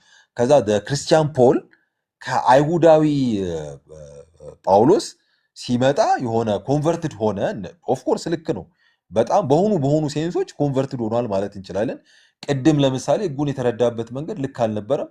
ያን ሚስ አንደርስታንዲንጉ በቃ ተስተካክሏል፣ ኮንቨርትድ ሆኗል ማለት እንችላለን በዚህኛው ሴንስ። ግን በጣም በሞደርን ማይንድ ኮንቨርትድ የሚለው ወይም ኮንቨርዥን ከሃይማኖት ሴክት ወደ ሌላ ሃይማኖት ሴክት በመቀየር ሴንስ ከሆነ ልክ አይሆንም። ምክንያቱም ክርስትና ራሱ የአይሁድ እምነት ፍጻሜ ነው። መሲሁ የመጣው በአይሁድ ስርዓት ውስጥ ነው። የመሲህ መምጣትም ሆነ የእግዚአብሔር መንግስት መመስረት ክርስትና በመሲሁ ዙሪያ መገኘት የአብርሃም ልጅ መሆን ለእነ አብርሃም ለአባቶች የተሰጠ ተስፋ ነው። የዛ ተስፋ ፍጻሜ ነው። ጳውሎስ እዛ ውስጥ ነው የተገኘው። ስለዚህ ኮንቨርዥን በዚህ ሴንስ ማሰብ የለብንም። ይሄንንም ፖይንት ማንሳት እንችላለን። ኦኬ። ስለዚህ ጳውሎስ በእነኚህ አሁን ባነሳናቸው ነጥቦች አይሁዳዊነትን ካረጋገጥን ጳውሎስ አይሁዳዊ ከሆነ እንደ አይሁድ ነው የሚያስበው ማለት ነው። ስለዚህ የጳውሎስ ቴክስቶች ውስጥ እኛን የሚመስሉ ነገሮች አይደል መፈለግ ያለብን፣ አይሁዳውያንን የሚመስል ነገር ነው መፈለግ ያለብን። የአይሁዳውያን ኤስካቶሎጂ ምን ይመስላል? የአይሁዳውያን የተስፋ አጠባበቅ ምን ነበረ? እንዴት ነበር እግዚአብሔር ለኪዳኑ የሰጠው በኪዳኑ ውስጥ የቋጠረው ተስፋ ምን ነበረ? አወራናል ያለፉት ሳምንታት። እስራኤል በቃ በኃጢአት በወደቀች በቃ በጣም አሳዛኝ የሆኑ ትራጂክ ሞመንት ውስጥ በገባች ጊዜ እንኳን ነቢያቱ የሚናገሩት የኢየሩሳሌም መታደስ ነው፣ የእስራኤል መታደስ ነው፣ የቤተ መቅደሱ መገንባት ነው፣ የመሲሁ መምጣት ነው፣ የእግዚአብሔር ክብር እንደገና መገለጥ ነው በህዝቡ መካከል፣ የአሕዛብ መጠቃለል ነው፣ ኢንክሉዥን ኦፍ ጀንታይልስ የምንለው። በዚህ ውስጥ ነበረ ጳውሎስ ሲያስብ የነበረው ማለት ነው። ስለዚህ አንደኛ ቆሮንቶስን ስናነብ፣ ሮሜን ስናነብ፣ የተሰሎንቄ መልእክቶችን ስናነብ፣ ፊልጵስዩስን ስናነብ የአይሁድ ተስፋ ውስጥ የተቀመጠውን የአይሁድ እምነት ውስጥ የተቀመጠውን ተስፋ ፕሮፐርሊ አንደርስታንድ ያደረገ አይሁዳዊ ክርስቲያን የጻፋቸው መልእክቶች እንደሆኑ ነው ማሰብ ያለብን። በፍጹም ዲያሜትሪካሊ ኦፖዚንግ የሆነ ሙሉ ለሙሉ የሚቃረን አፈንግጦ የወጣ ዲቪያንት የሆነ አስተሳሰብ በጳውሎስ ሊትሬቸር ውስጥ ልናገኝ አንችልም። የአይሁድን ስርዓት የአይሁድን እምነት የማይመስል ማለት ነው። ለምሳሌ በአይሁድ እምነት ውስጥ ወደ አንደኛው ሳምንት ላይ ስናነሳ ነበር፣ የመጽሐፋቸው ኮሌክሽን እንኳን ይነግረናል ወደ ምን እየሄዱ እንዳሉ። ሁለተኛ ዜና ሲጠቃለል ነው አይደል የአይሁድ ቀኖና የሚዘጋው። ጌታችን ኢየሱስ ለምሳሌ በአዲስ ኪዳን ላይ ፈሪሳውያኑን እናንተ የየትኛውን ጻድቃን ደም ነው ያላፈሰሳችሁት? ማለት የሰራችሁት ግፍ ቢቆጠር እኮ በጣም ቀላል አይደለም ይላልና ከጻድቁ ከአቤል ደም አንስቶ እስከ በመሰዊያው ላይ እስከፈሰሰው እስከ በራኪው ልጅ ዘካርያስ ደም ድረስ የጻድቁን ደም አፍስሳችኋል ይላል። በቃ ማለት ይተቻችኋል፣ ቻሌንጅ ያደርጋችኋል። እና እሱን እንግዲህ በምን እንዴት ነው የመረጣችሁ? ራንደም ላይ አንስቷቸው ነው ወይስ እንዴት ነው? ከአዳም ነው ከአቤል አንስቶ እስከ በራኪው ልጅ ዘካርያስ ድረስ የመጣው ስትሉ ቀኖናቸውን ኢንቱ ኮንሲደሬሽን ከቶ ነው ማለት ነው። ማለት እንግዲህ ጌታችን ኢየሱስ በምድር ላይ በነበረ ጊዜ የነበረው የአይሁድ ትራዲሽን ራይቲንግስ፣ ጽሁፎች ከዘፍጥረት አንስቶ እስከ ሁለተኛ ዜና ድረስ የነበረ ነው። በዛ ቀኖና ውስጥ የጻድቃን ደም ከሀ ብለን ፐ ድረስ ምንደርሰው ከአቤል አንስተን እስከ በራኪው ልጅ ዘካርያስ ድረስ እንመጣ ነው። የበራኪው ልጅ ዘካርያስ ደም መፍሰስ የሚተርክልን ሁለተኛ ዜና ሲጠቃለል በምን አይነት መልኩ ነበር የሚጠቃለሉ? አንደኛው ሳምንት ላይ አንስተነዋል። ቂሮስ ንጉስ የነበረው እግዚአብሔር መላ ዓለም እንደሰጠው አሳልፎ እንደሰጠውና ህዝበ እስራኤልና በዛ አካባቢ ያሉትን ህዝቦች ሁሉ ሂዱ በቃ አሁን ወደ ኢየሩሳሌም እስራኤልን ገንቧት፣ ኢየሩሳሌምን ጠግኑ፣ ቤተ መቅደሷን አንጹ ብሎ ሂዱ ብሎ ትእዛዝ ሲሰጥ ነው። ስለዚህ ኢንቪዥን የሚያደርገው የእስራኤል የጂውሽ ፒፕል ካንን የመጨረሻው በቃ ፕሮፌቲክ ጥቆማ የሚያሳየን ወደ ኢየሩሳሌም መምጣትን ነው። ወደ የኢየሩሳሌም መታደስ ነው፣ ሪስቶር መደረግን ነው፣ ሪኮንስትራክት መደረግን ነው ብለናል። በዚህኛው ሪኮንስትራክሽን አስተሳሰብ ውስጥ ነበሩ ማለት ነው። እስራኤል ትታደሳለች፣ ኢየሩሳሌም ትጠገናለች የሚል የኢየሩሳሌም መጠገን መታደስ በአይሁዳውያን የተስፋ አጠባበቅ ውስጥ በጣም ቁንጮ ነው፣ ላይኛው ነው። ስለዚህ ጳውሎስ በዚህ ስርዓት ውስጥ የመጣ ነው ስንል ይህንን ተስፋ የያዘ ሰው ነበር ማለት ነው። ሰከንድ ቴምፕል ፔሪድ አንዳንድ ፖይንቶችን አንስተናል። ለምሳሌ የተስፋ አጠባበቃችሁ ውስጥ እግዚአብሔር ፍትሐዊ አምላክ ስለሆነ የህዝቡን ጠላት መጥቶ ይቀጣል። ከዛስ ህዝቡን ደግሞ ጀስቲፋይ ያደርጋል፣ ቪንዲኬት ያደርጋል። ምንን በማሳየት ጀስቲሱ ሲገለጥ ስለ ፍትህ የተሟገቱ የተጣሉ እስራኤልን ለመታደግ በጦር ሜዳ መስዋዕት የሆኑ ይነሳሉ። ሬዘሬክሽን ይመጣል ማለት ነው። እና ለምሳሌ መቃቢያንን ጦርነት አንስተን ነበር። ቤተ መቅደሱን ያደሱ ሰዎች የማታትያስ ቤተሰብ ልጆች እነ ጁዳስ እነ ጆናታን ምናምን የሚባሉ የነሱ በጦርነት የሞቱ ሰዎች መነሳት ትንሣኤ ማድረግ ለእስራኤል የተሰጠ የተስፋ ቃል ነበር። ጀስቲስ አክቹዋሊ በእግዚአብሔር ሰርቭ ይደረጋል፣ ይመጣል፣ እውን ሆኖ ይታያል፣ አክቹዋል ሆኖ በህዝቡ መካከል ይገለጣል የሚል። ስለዚህ ሬዘሬክሽን በቃ ዴቨሎፕ ሲያደርግ ከጀስቲስ ጋር ከህዝቡ መታደስ ጋር እግዚአብሔር የብሮክን የሆነውን የነሱን ዓለም ከማደስ ጋር በጣም አሶሺየትድ ነው ማለት ነው። ለዛ ነው በጳውሎስ መልእክታት ውስጥ ሬዘሬክሽን የትራንስፎርሜሽን የለውጥ ጅማሬ ምልክት እንደሆነ ቀርቦ የምናየው ለምሳሌ ሮሜ መጽሐፍ ምዕራፍ 8 ለምሳሌ አንደኛ ቆሮንቶስ ምዕራፍ 15 ከዚህ የተለየ አይናገርም። ሪዘሬክሽን የተፈጠረው ዓለም ውስጥ ያለው ይሄ ፊዚካል ይሄ ቦዲ እንግዲህ ምናምነው ቦዲሊ ሪዘሬክሽን ከሆነ የተፈጠረው አካል ከኃጢአት ነፃ ሆኖ ታድሶ እንደገና ይቆማል እኮ ነው ማለት ሪዘሬክሽን እኮ ይሄ ነው። ለዛ ነው የመጀመሪያው ምልክት ነው የዓለም መታደስ የመጀመሪያው ምልክት ነው የኢየሱስ ክርስቶስ ትንሣኤ የምንለው። የተፈጠረው ይሄው አካል እኮ ነው ይሄው ቦዲ ነው እኮ ታድሶ አዲስ ሆኖ ይገለጣል እያልን ያለ ነው። እና ያ ማለት እንግዲህ ተፈጥሮ ምናየው በክሪኤትድ ኦርደር ውስጥ ያለው ፊዚካል አካል ፍጥረት ዓለም ውስጥ ያለው የመታደስ ተስፋ አለው ማለት ነው። እና ያ ማለት እንግዲህ እግዚአብሔር የመጨረሻው መምጣት የመጨረሻው የተስፋው ጥቆማ የተስፋው ኤክስፔክቴሽን ውስጥ የተቀመጠው ትልቁ ተስፋ የዓለማት መታደስ ነው ማለት ነው። ክሬትድ ኦርደር ሪስቶር መደረግ ነው ማለት ነው። ይሄ ደግሞ በትንሣኤው ተረጋግጧል። የተፈጠረው ቦዲ ታድሶ ከኃጢአት ነጽቶ የከበረ አካል ሆኖ ተገልጦ ታይቷል በኢየሱስ ሬዘሬክሽን። እሱን ህይወት እኛ ዛሬ እየኖርን የትንሣኤውን ህይወት እኛ እየኖርን ኢንቪዥን ደግሞ እናደርጋለን ሙሉ ለሙሉ ከኃጢአት ነፃ የምንሆንበት ከክፋት ነፃ የምንሆንበት እና ይሄንን ዓለም ከተቆጣጠረ አንጀስት ከሆነ ነገር ንጹህ የምንሆንበት ነፃ የምንሆንበት ግን ጥለን ሄደን አይደለም። ግን በቃ ጠፍተን ሌላ አዘር ወርልድሊ ቢንግስ ሆነን አይደለም። ሌላ ዓለም ውስጥ ተገኝተን አይደለም። ስኬፕ አድርገን አይደለም። ከዚህ በፊት ስንነጋገር አምልጠን ምናምን አይደለም። የሚታደሰው ተስፋ ውስጥ ነው። የሚታደሰው ዓለም ውስጥ ነው። ልክ እንደ ኢየሱስ ስጋ የኛም አካል የሚታደሰው ሬዘሬክሽን ያንን ነው የሚያሳየው። ጳውሎስ አይሁዳዊ ሐሳቢ ነበረ ስንል የአይሁድ ህዝብ ይጠባበቅ የነበረው ተስፋ እዚሁም ይሆን የተበላሸውን ማደስ ከሆነ ጳውሎስም ያንን ነበር የሚያስበው ማለት ነው። እና ተሰሎንቄ ከዚህ የተለየ ሊናገር አይችልም። ሮሜ ከዚህ የተለየ ሊናገር አይችልም። ገላትያ፣ እነ ፊልጵስዩስ፣ ሌሎቹም ከዚህ የተለየ ሊናገሩ አይችሉም። አይ ቲንክ እነ ጳውሎስን ስናጠና አዲስ ኪዳን ጽሁፎችን የጳውሎስ ደብዳቤዎችን ስናጠና በጣም ለፐርቨርትድ አነባበብ ይሄ የተበላሸ የሆነ የተሰበረ አይነት አነባበብ ውስጥ ልንገባ የምንችለው ኦልሬዲ የኛ ኢንፍሉዌንስ የተደረግንበት የኖርንበት ዘመን ቴዎሎጂን አንደርስታንድ ያደረግንበት መንገድ እንጂ ልከኛ የሆነው ከብሉይ ኪዳን የጀመረው ለቀደመው ለህዝበ እስራኤል የተሰጠው ኪዳን ባህሪና ጠባይ እዛ ውስጥ የተቀመጠው ተስፋ ምን ይመስላል ከሚለው ጥናታችን ንባባችን አይደለም ብዬ አስባለሁ። እንደዛ ግን ካደረግን ከዚህ ቀድሞ እንደተነጋገር ነው ለብሉይ ኪዳን ህዝብ የተሰጠው ተስፋ ምን ይመስላል ከሚለው ከጀመረንና ቀጥ ባለ መስመር ውስጥ እነ ጳውሎስን ለመረዳት ከሞከርን አይ ቲንክ በጣም ብዙ ነገር ልከኛ በሆነ ሞዴል መረዳት እንችላለን ብዬ አስባለሁ። አይ ቲንክ ለውይይት ይሄን ያህል ፖይንት ካነሳን በቂ ይመስለኛል።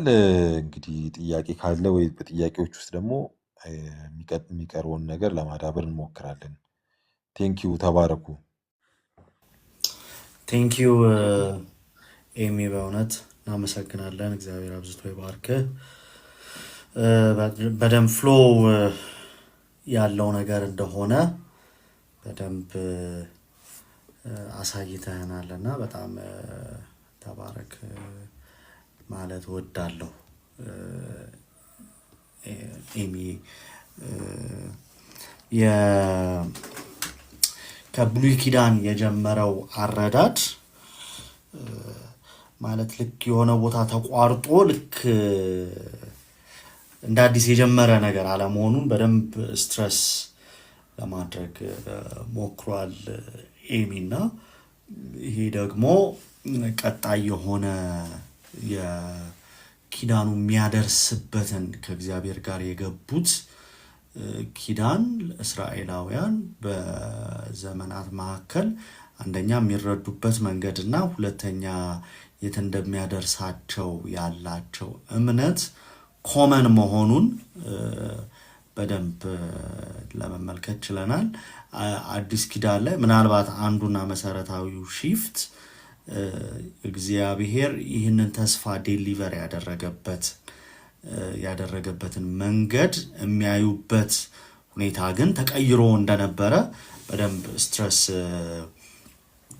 አድርጎ ነግሮናል። አይ ቲንክ ስለ ወንጌላትም ስናወራ ኢየሱስ ክርስቶስን ፖርትሬ ሲያደርጉ የወንጌላት ጸሐፊዎች ኢየሱስ ስለ ራሱ ያለውንም ግንዛቤ እነሱም ያላቸውን ግንዛቤ ሲናገሩ የእግዚአብሔር ተስፋ መፈጸሚያ ወይንም በእርሱ መፈጸሙን ነበር የሚናገሩት እና ከዛ አንጻር በደንብ አይ ቲንክ የምታስታውሱ ከሆነ እንደዛ እንደነገረን ማስታወስ እንችላለን። አሁንም የጳውሎስም አረዳድ የራቀ ከዛ የተለየ ወይንም አዲስ የሆነ ዩኒክ ነገር ሳይሆን የዛው ቅጥያ መሆኑን በጽሁፎቹ ምክንያቱም ጳውሎስ በደንብ ቀደም ኤሚ እንዳለው በደንብ እውነተኛ ኤትኒክ ኢዝራኤል መሆኑን በደንብ በቲዮሎጂውም በዘርግንድ ቆጠራውም በደንብ ተመልክተናል እና ከዛ የተለየ እንደሌለው ለማየት ሞክረናል ማለት ነው። ኤኒ ጥያቄ ሀሳብ የሚብራራ አይ ቲንክ ኔክስት ዊክ ቴክስቶቹን ምናምን ማየት እንችላለን አይደል ኤሚ? ምናልባት እሺ ይቻላል፣ እንደዛ ማድረግ እንችላለን። አዎ ያ እሺ። ሀሳብ፣ ድጋፍ፣ ተቃውሞ፣ ተቃርኖ ያላችሁ ሰዎች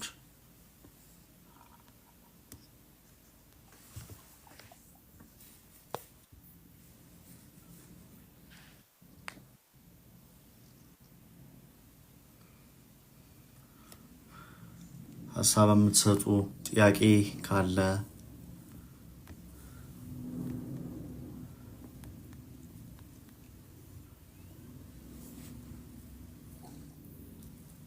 አሜን። ጽጌ ጌታ ይባርክሽ። አንቺም ጥያቄ የለም። በደንብ ካፕቸር ተደርጓል ማለት ነው።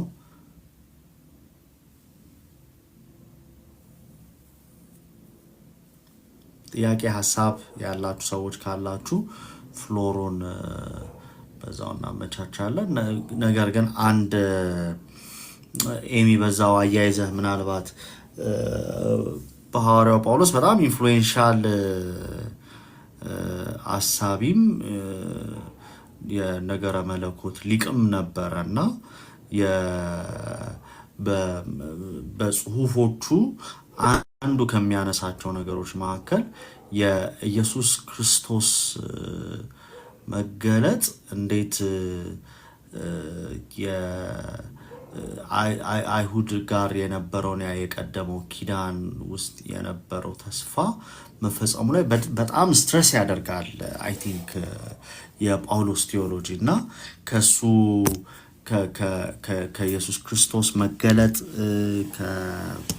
ለመግዛት አይደል የኢየሱስ ጌትነት ላይ ከማተኮር የእግዚአብሔር መንግስት እውን ከመሆኗ ጋር አሁን እግዚአብሔር የሚቀበልበት መንገድ ያኔ የሰጠውን ተስፋ ድነቱ ለሁሉም ትድግናው ለሁሉም እንደሆነ የሚረዳበት መንገድ ፍሎ ያለው ቢሆንም ነገር ግን በኢየሱስ ክርስቶስ መገለጥ ምክንያት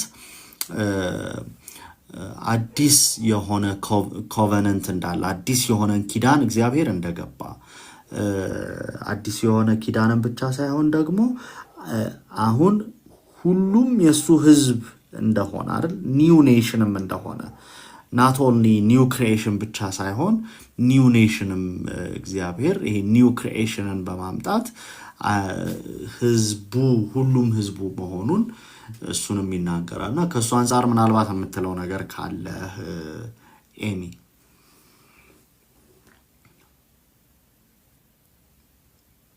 አዎ አይ ቲንክ በጣም እንትን ግልጽ ነገር መሰለኝ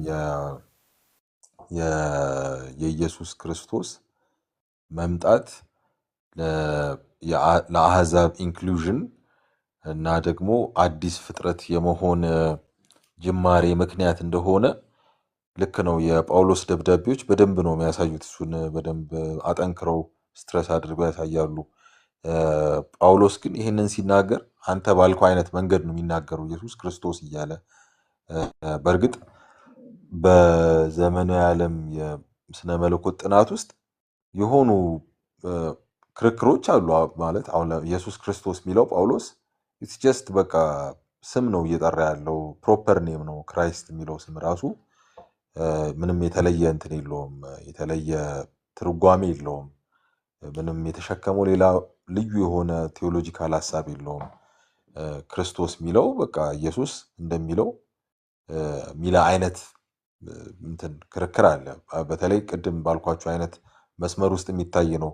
የጀንታይልስ የአሕዛቦች ሐዋርያ ስለሆነ ለአሕዛብ ክርስቶስ ምንም ነው በቃ ተስፋቸው ስላልነበረ የአይሁድ ሕዝብ መካከል ሲገኙ በመሲሁ ዙሪያ ሲመጡ ክርስቶስ ነው ኢየሱስ የሚለው ምስክርነት ምስራች ሊሆን አይችልም ለነሱ፣ እሱ የአሕዛብ አገልጋይ ስለሆነ እና እንደ ስም ነው በቃ ዝም ብሎ ሲጠቀም የነበረው ይላሉ።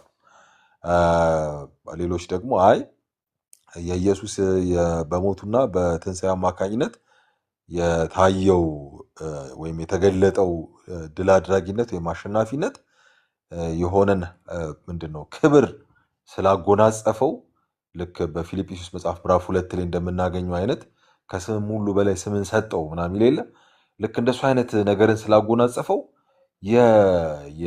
የክብር ስም ነው በቃ ሆኖራሪ ነው የሚባለው በቃ የክብር ሆኖሪፊክ አይነት በቃ የሆነ ሆነር የምታረገው የምታከብረው እና እንደሱ እሱን የሚጠቁም አይነት ማንነቱን የሚጠቁም ድል አድራጊነቱን የሚጠቁም ልክ ቅድም እንዳነሳውላችሁ አይነት ጁዳስ መካበስ ይባላል አይደል? የመቃቢያኑ ይሁዳ ምናምን የሚባለው ማለት ነው። ስራውን ማንነቱን የሚጠቁም አይነት ልክ አሌክሳንደር ዘግሬት ምናምን የሚባለው ማለት ነው። ጂሰስ ክራይስት የሚለውም እንደዛ ነው ብለው ደግሞ ክርክር የሚያቀርቡ አሉ። አይ ቲንክ በጣም ትክክለኛው ይመስለኝ እንደሱ አይደለም። አዲስ ኪዳንን ስናጠና የጳውሎስም ደብዳቤዎች ውስጥ ያለው የሐዋርያት ስራም የወንጌላት ውስጥም ያለው ምስራችን የያዘ ነው። ክራይስት ማለት እንግዲህ የግሪኩ ክራይስት መሲህ ነው። በቃ በአይሁድ ታሪክ ውስጥ ይጠበቅ የነበረ መሲህ መሳያ የሚለውን ተክቶ ይገባ ይመስለኛል። እንደዛ ነው እና በሐዋርያት ስራ ላይ ለምሳሌ በየምኩራቡ እየገቡ እነ ጳውሎስ ራሳቸው ኢየሱስ እርሱ ክርስቶስ እንደሆኑ ይመሰክሩ ነበር ይላል የሐዋርያት ስራ መጽሐፍ ጸሐፊ። እና ይሄንን የሚናገሩት ምኩራብ ውስጥ ነው፣ ግን ይገፏቸዋል። ለምሳሌ ሐዋርያት ስራ መጽሐፍ ምዕራፍ 14 ላይ ይህን የምስራች ተናግረው ይገፉና በቃ አንሰማችሁ ምናምን ሲሉ እንደ በቃ ችግር የለውም እኛ እኮ አደራ ስለተባልን እና ደግሞ በቃ የምስራቹ መናገር ስላለብን ኢየሱስ እርሱ ክርስቶስ እንደሆነ አስቀድመን ለእናንተ እንናገራለን፣ ከገፋችሁትና ማትቀበሉት ከሆነ ፊታችን ወደ አሕዛብ እናዞራለን ይላል። ለምን? ይሄንኑ የምስራች ለመናገር ኢየሱስ እርሱ ክርስቶስ እንደሆነ ማለት ነው። እና መሲሁ ነው በቃ ለእስራኤል የተሰጠው ተስፋ እሱ ነው። ለእስራኤል ግን ሲሰጥ ቅድም ባልኩት ሴንስ ስለ እስራኤል ብቻ አይደለም፣ ስለ ዓለም ነው። ስለ ዓለም መዳን፣ ስለ ፍጥረት ዓለሙ ሁሉ መዋጀት የተሰጠ ተስፋ ነው። እና ለዛ ነው ይሄ ተስፋ የምስራች ኢየሱስ እርሱ ክርስቶስ እንደመጣ ለአይሁድ የሚነገር የምስራች ብቻ ሳይሆን ለአሕዛብም ጭምር ነው። ለዛ ነው እዚህ ውስጥ ኢንክሉዥን ኦፍ ጀንታይልስ አለ፣ ኒው ክሪኤሽን የሚባለው ኮንሰፕት አለ ብለን በደንብ አፋችን ሞልተን መናገር የምንችለው ማለት ነው። የመሲሁ መምጣት እና በሱ አማካኝነት ደግሞ የተፈጸመው የመስቀሉ ስራ በትንሣኤውም የተረጋገጠው ድል ለአሕዛብም መጠቃለል ነው፣ የአዲስ ፍጥረት ጅማሬ ነው። እና ትንሣኤው ደግሞ ያንን ብስራት ነው ያሳየን። አዲስ ፍጥረት አለ፣ እግዚአብሔር ሪክሪኤት እያደረገ ነው። የክሪኤሽን እኮ እንትን እኮ ነው፣ በክሪኤሽን ፓተርን ውስጥ እኮ ያለ እኮ ነው ሬዘሬክሽን ማለት። እግዚአብሔር ፈጣሪ አምላክ መሆኑ ተረጋገጠ በምን? በሬዘሬክሽን። እና ሬዘሬክሽን እግዚአብሔር አዲስን ማንነት የፈጠረበት ነው። ኦፍኮርስ የቀደመውን የፈጠረውን እንትን ካስቲጌት አድርጎ ሪጀክት አድርጎ በቃ ጥሉት እንደ አዲስ ሳይሆን አውትራይትሊ አድሶት ፈጣሪ አምላክ መሆኑን አሳየ። እና ፍጥረት ላይ ነበረው በኤፌሶን መጽሐፍ ላይ አይ ቲንክ ምዕራፍ 2 ቁጥር 20 ይመስለኛል። በፍጥረት መጽሐፍ ላይ በዘፍጥረት ላይ የእግዚአብሔር መንፈስ በኋላ ሰፎ ነበር ብሎ ይናገራል አይደል? እንዴት በፍጥረት መምጣት መንገድ ውስጥ የእግዚአብሔር መንፈስ ድርሻ እንዳለው የዘፍጥረት መጽሐፍ ጸሐፊ ይናገራል። ይህንኑ አይነት ኃይል ራሱ ይሄው ኃይል የእግዚአብሔር ኃይል ተገልጧል ብሎ በመንፈስ ቅዱስ አማካኝነት ምን ሲያደርግ ኢየሱስን ከሙታን መካከል ሲያነሳ ይላል። ከአለቅነትና ከስልጣናትም ሁሉ በላይ ከፍ ሲያደርገው የኃይሉ ታላቅነት ታይቷልና ይላል። የማን ነው? የመንፈስ ቅዱስ እኮ ነው። እና ያንኑ አይነት ተመሳሳይ እኮ ነው ያለው ክሪኤሽን ውስጥ የተገለጠው የእግዚአብሔር የመፍጠር ኃይል በኒው ክሪኤሽን ሳይንፖስት ውስጥ ደግሞ በትንሣኤ ውስጥ በደንብ ዴሞንስትሬትድ ሆኗል የኃይሉ ታላቅነት ብሎ ጳውሎስ ሲናገር እናያለን። ስለዚህ እርስ በርስ በጣም የተጋመደ የተያያዘ ነው የኒው ክሪኤሽን ኮንሰፕት የሬዘሬክሽን ኮንሰፕት እና ይሄ ደግሞ እንግዲህ በተከታዮቹ ህይወት ውስጥም ደግሞ የሚሆን ነው። አይ ቲንክ ሳምንት የጠቀሱን ይመስለኛል አንደኛው የጆን ዋልተን መጽሐፍ ላይ የበለጠ ሬዘሬክሽንን እንዳስብ ያደረገኝ የጆን ዋልተን የዘሎስት ወርልድ ኦፍ ጄነሲስ የሚል የጄነሲስ መጽሐፍ ነው። መጽሐፉ ስለ እንትን ነው ስለ ፍጥረት አመጣጥ ነው የሚናገረው እና ክርክሩም ራሱ ፍጥረትን ስንረዳ ኤንሸንት ኮስሞሎጂን ማወቅ አለብን እና በዛ ውስጥ ነው እንግዲህ የፍጥረት መምጣት የሚናገረው ጸሐፊው የፍጥረትን አመጣጥ ቅደም ተከተል የሚያበስረን የሚናገረው ምናም ይላል እና ግን እዛ ውስጥ የኤንሸንት ኮስሞሎጂ ውስጥ ያለው ወይም በጥንት ዘመን ያለው የዓለማት አፈጣጠር ስርዓትን የሚረዱበት መንገድ ውስጥ ያለው የፍጥረት ቴዎሎጂ በጣም የሚገርም ነው። እሱ ሲናገር በጣም የገረመኝ አንዱ ምንድነው ዋነኛው ነገር ማቴሪያሊስቲክ በሆነ መንገድ አይደለም የፍጥረትን መምጣት የሚረዱት ይላል። ፈንክሽናል በሆነ መንገድ እንጂ ማቴሪያል በሆነ መንገድ አይደለም ይላል። ምን ማለት ነው? ማቴሪያል በሆነ መንገድ ማለት ለምሳሌ ወንበር ሰራ፣ አንድ ሰው ወንበር ሰራ ሲባል ምንድን ነው? በቃ ሌላ የሆነ ወንበር አመጣ ምናምን አይደል? የሆነ በቃ ፋብሪኬት አደረገ፣ ሰራ፣ ኤግዚስት እንዲያደርግ አደረገ ምናምን። ግን በጥንቱ ዓለም የነበረው ኤንሸንት ኮስሞሎጂ ውስጥ ግን ፍጥረት የሚባለው ነገር ፈንክሽናል በሆነ ሴንስ ነው ኤግዚስት አደረገ የሚባለው እንጂ በእንትን አይደለም፣ በማቴሪያል በሆነ ሴንስ አይደለም። መጣ በሚል አይነት ሴንስ ሳይሆን ፈንክሽናል በሆነ የበለጠ ለማብራራት ለምሳሌ እኛም እንኳን በዚህ ዘመን እኮ አንዳንድ ጊዜ ኤግዚስታንስን ከፈንክሽናሊቲ አንጻር እናብራራለን አይደል? ለምሳሌ የሆነ ነገር እንግዲህ የሚቆጣጠር የሆነ ኮሚቴ አለ እንበል። የሆነ ኮሚቴ ለምሳሌ አሁን ይሄ ባይብል ስተዲ በደንብ የተደራጀ ሆኖ እንግዲህ የራሱ በቃ የሚቆጣጠሩ ምናምን ሰዎች ቢኖሩ 4፣ 5፣ 6 ምናምን ሰዎች ቢኖሩ እና ግን የሆነ ጊዜ ግን ቢቀዘቅዝ ኮሚቴዎቹ እንግዲህ የሚሰሩትን ኃላፊነት የተወጡ ምናምን ባይሆኑ ወይ ኮሚቴው እኮ አለ ግን ኤግዚስት አያደርግም ልንል እንችላለን። ወይ እንትኑ ኮሚቴው እኮ ብዙም እኮ ኤግዚስት እኮ አያደርግም ምናምን። ምክንያቱም የኤግዚስታንስ ሴንሱ እዚህ ውስጥ ምንድን ነው ያለው? በፈንክሽን የተገለጠ ነው፣ በስራ የተገለጠ ነው። ኤግዚስት ያደርጋል ስንል በማቴሪያል ፎርም ተዋቀረ እኮ ኮሚቴ መጣ እኮ በሚል ሳይሆን እየሰሩ ነው አይደለም በሚለው ሴንስ ነው፣ በፈንክሽናል ሴንስ ነው ክሪኤሽንን ወይም ኤግዚስታንስን እየተናገርን ያለ ነው። ስለዚህ የዘፍጥረት መጽሐፍ ውስጥም ያለው የፍጥረት አመጣጥ በጥንት ዓለም የፍጥረት አመጣጥ አስተሳሰብ ውስጥ ወይም ኤንሸንት ኮስሞሎጂ ውስጥ በፈንክሽን ሴንስ ነው እንጂ ያለው በማቴሪያል ሴንስ አይደለም። ስለዚህ መምጣትን ሳይሆን ድንገት መሆንን ሳይሆን የሆነ ፈንክሽናል የሆነ ዓለም እንዳለ ማሳየትን ነው እና ከእግዚአብሔር የወጣ ፈንክሽናል ዓለም አለ ማለትን ነው። በቃ እሱን ነው እኮ ፖርትሬ እያደረጉ ያሉት ይላል። እና እኔ ክሪኤሽን እና ሪዘሬክሽን መካከል ተዛምዶ ካለና ክሪኤሽን ፈንክሽናል በሆነ ፎርም ከሆነ መረዳት ያለብን ሪዘሬክሽንንም እንደዛ ነው ማሰብ ያለብን ማለት ነው። ለምሳሌ ሳይንፖስት ሆኖ የጌታችን ትንሣኤ የተገለጠ እንደሆነ እኛም እኮ ዛሬ በትንሣኤ አካል ውስጥ የምንኖር ነን፣ ትንሣኤ የምናደርግ ነን ማለት ነው። አሁን ፈንክሽናል ሆነን ትንሣኤውን የምናሳይነን ማቴሪያል በሆነ ሴንስ ድንገት በታሪክ መካከል አንድ ጊዜ ቡም ብሎ የሚታይ ነገር ብቻ አይደለም ትንሣኤ ማለት ነው። ለዛ ነው እኮ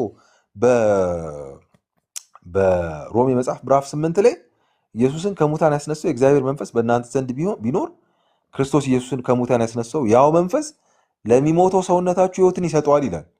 እና ይህንኑ ግን እንዴት ነው ዴሞንስትሬትድ የሚሆነው? አሁን ምን እናደርጋለን?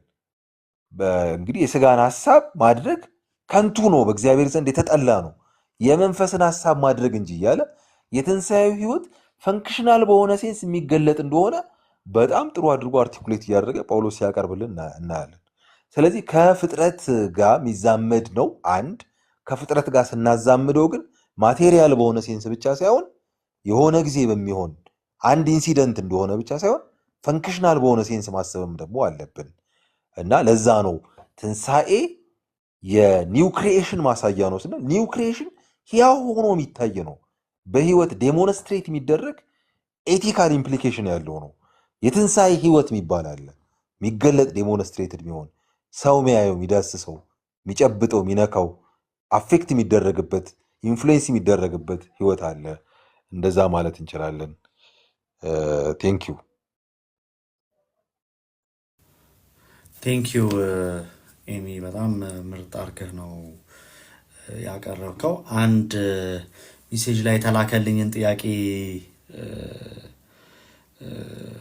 እንትን ልበልና አሁን ለምሳሌ ሮሜ 4:5 እና ለምሳሌ ፊልጵስዩስ 3:9 ላይ ይሄ ጽድቅን ፐርሰናል ኮርትሩም ላይ ካለ ተርም ጋር ተገናኝቶ አይደለ በእንደዛ አይነት ተርም አይደል ፖል የሚያቀርበው እና እንደዛ መጽደቅ ወይም ጀስቲፊኬሽን እንደዛ ከሆነ ለእግዚአብሔር የኪዳን ህዝብ ብቻ ከሆነ ጳውሎስ ኢንዲቪጁዋል ራይሸስነስ ነው እያወራ ያለው ወይንስ ኤክሴፕሽኖች አሉት ማለት እንችላለን የሚል ጥያቄ። ምክንያቱም ጥቅሶቹ ድነትን ሞር ፐርሰናላይዝ አድርገው ያቀረቡት ይመስላል ከሚል ሀሳብ በመነሳት ነው እንደዚህ እንትን ያለው እና ዋት ዱ ዩ ቲንክ ለማለት ነው ኤሚ። እሺ ጥሩ ጥያቄ ነው። የምንድን ነው የፊልጵስዩስ ምዕራፍ 3 ቁጥር 9 እና የሮሜ መልእክት ላይ በተለይ 4:5 ምናምን አንተ የጠቀስከው ላይ የምናገኘው ጽድቅ የሚለው ሀሳብ አይደንቲካል አይደለም፣ ተመሳሳይ አይደለም። የፊልጵስዩስ ምዕራፍ 3 ላይ ፊልጵስዩስ ቅድም አንስተን ነበራል ራይቸስነስ ኦፍ ጋድ የሚለውን ኮንሰፕት። ራይቸስነስ ኦፍ ጋድ ማለት እንግዲህ ጥሩ አማራጭ ትርጓሜ አለው። ቀድሞ በነበሩ አይነት ይሄ በጣም ሞራል ፒዩሪቲን በሚያሳይ በቃ ሞራል አፕራይትነስ፣ በቃ እግዚአብሔር ሞራሊ አፕራይት ነው እና እንደሱ አይነት ህይወት ደግሞ ሊኖረን ይገባል የሚል ከሞራሊቲ ጋር የተሰፋ ሞሮፍ በጣም ኢንዲቪጁዋሊስቲክ የሆነ አይነት አተያይ ብቻ ሳይሆን ሊኖረን የሚገባው ክፍሉን ስናጠና ማየት ያለብን ኮቨነንታል በሆነ መስመር መታየት አለበት። እዛ ውስጥ ደግሞ የምናየው ልክ መዝሙረ ዳዊት ላይ ጽድቅ መቼ ነው የሚገለጠው የሚል አይነት ጩኸት፣ በብሉይ ኪዳን ነቢያትም የሚጮሁት አይነት ጩኸት የእግዚአብሔር ጽድቅ ለኪዳኑ ካለው ታማኝነት ጋር በጣም የተሳሰረ ከሆነ የእግዚአብሔር ጽድቅ የሚለው ኮቨነንት ፌስፉልነስ ኦፍ ጋድ ሊሆን ይችላል። እንደዛ መረዳት እንደዛ ማንበብ የተሻለ መጽሐፍቱን ለመረዳት እድል ይሰጠናል ብዬ አስባለሁ። ግን በልዩነት የዚህ የፊልጵስዩስ ምዕራፍ 3:9 ላይ ግን ያለው ራይቸስነስ ኦፍ ጋድ ወይም ጋድስ ራይቸስነስ ሳይሆን ራይቸስነስ ፍሮም ጋድ የሚል ነው። ከእግዚአብሔር የሚሆን ጽድቅ ነው። ከእግዚአብሔር ዘንድ የሚመጣ ጽድቅ። ጋድስ ኮቨነንት ፌስፉልነስ ምንለው አይሆንም ማለት ነው። እንግዲህ ክርክሩ የግሪክ ፍሬዙ ላይ ያለ ነው። እንግዲህ አሁን በፕሮፌሽናል ደረጃ ያለው በጣም በቃ ሙያዊ በሆነ ደረጃ በጣም ከፍ ባለ የቴዎሎጂ ጥናት ደረጃ ያለው ክርክር ከቴዎሎጂው በዘለለ ቋንቋው ላይም ያለ ነው። ዲካይሱኒ ቴኡ የሚል ነው የግሪኩ ቃል። ጋድስ ራይቸስነስ የሚለው ወይም ራይቸስነስ ኦፍ ጋድ የሚለው ግን ፊልጵስዩስ ምዕራፍ 3:9 ላይ ግን ብናገኘው ዲካይሱኒ ቴኡ ሳይሆን ዲካይሱኒ ኤክ ቴኡ የሚል ነው። ከእግዚአብሔር የሚሆን ጽድቅ፣ ዲካይሱኒ ፍሮም ጋድ ማለት ነው። ጽድቅ ከእግዚአብሔር የሚል። ስለዚህ ከእግዚአብሔር የሚሆነው ጽድቅ ምንድን ነው? በኮቨነንት ኮሚኒቲ ውስጥ እንዳለን ማረጋገጫው ማለት ነው። ዲክላሬሽን ነው። እግዚአብሔር ዲክሌር ሲያደርግ ማለት ነው። አለ የሚለውን ዲክላሬሽን ሲሰጥ ማለት ነው። ይህንን ደግሞ በጀስቲፊኬሽን ባይ ፌዝ ጥናት ውስጥ በደንብ ጥሩ ተብራርቶ እናገኘዋለን ብዬ አስባለሁ። እንግዲህ ጀስቲፊኬሽን ባይ ፌዝም አሁን ባልኳችሁ ሴንስ ለምሳሌ በጣም ኢንዲቪጁዋሊስቲክ በሆነው አይነት መንገድ ከደህንነት ጋር ይሄ ወደ ዳኖ ኮሚኒቲ ከመግባት ጋር ኢንተርቼንጀብል ይቀርባል አይደል? በጣም ብዙ ጊዜ ጀስቲፊኬሽን ባይ ፌዝ በእምነት በኩል ጸደቅን ሲባል ከውጭ ቀድሞ አውትሳይደርስ ነበርን፣ የተጣልን ነበርን፣ ኃጢአተኞች፣ ከዛ ወደ ኮቨነንቱ ኮሚኒቲ በእምነት በኩል ገባን ምናምን አይነት ነገር። አይ ዶንት ቲንክ እንደዛ ሳይሆን ጳውሎስ የሚለው በተለይ ደግሞ በጣም ኮንቴክስቶቹን በደንብ ካየናቸው የሮሜን፣ የገላትያን፣ የፊልጵስዩስን በተለይ ደግሞ የገላትያን የሮሜን በሶሻል ግሩፕስ መካከል ያለ ዲቪዥን ከሆነ በቤተ ክርስቲያን ውስጥ ያሉ ያመኑ ሰዎች መካከል ያለ ዲቪዥን ከሆነ ገላትያ ላይ በዋናነት ገላትያን የምንልበት ምክንያት እንግዲህ በጳውሎስ ጥናት ውስጥ የመጀመሪያ የተጻፈው ደብዳቤ ገላትያ እንደሆነ ነው የሚታመነው።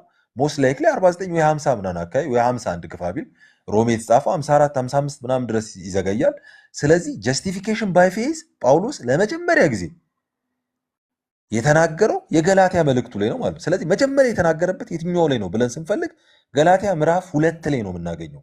ከ13ቱም ደብዳቤዎች ውስጥ ቀድሞ የተጻፈው ገላትያ ከሆነና ጀስቲፊኬሽን ባይ ፌዝ እዛ ውስጥ የምናገኝ ከሆነ ሌሎቹ ደብዳቤዎች ውስጥ ከመፈለጋችን አስቀድመን ገላትያ ውስጥ ሲሄደን 2 ላይ ምንድን ነው የሆነው?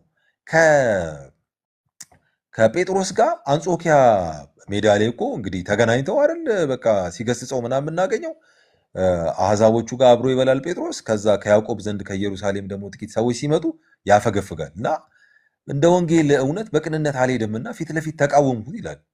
እና በቃ ሲቃወሙ ይናገራል። አንተ አይሁዳዊ ሳለ በአይሁድ ስርዓት አይደለ በአሕዛብ ስርዓት ብትኖር አሕዛብ በአይሁድ ስርዓት እንዲኖሩ እንዴት ግድ አልካቸው ይላል። እና እነሱ ላይ ቀንበር እየጫንክ ነው አንተ ራሱ ያላደረግከውን እና ለምንድነው እንዲህ አይነት ግብዝነት ለምን ይሄን ታደርጋለህ? እነሱ እኮ በእምነት ከእግዚአብሔር ዘንድ የሆነውን ጽድቅ ያገኙ ናቸው ይላል። አሉ እያለ ነው ማለት ነው።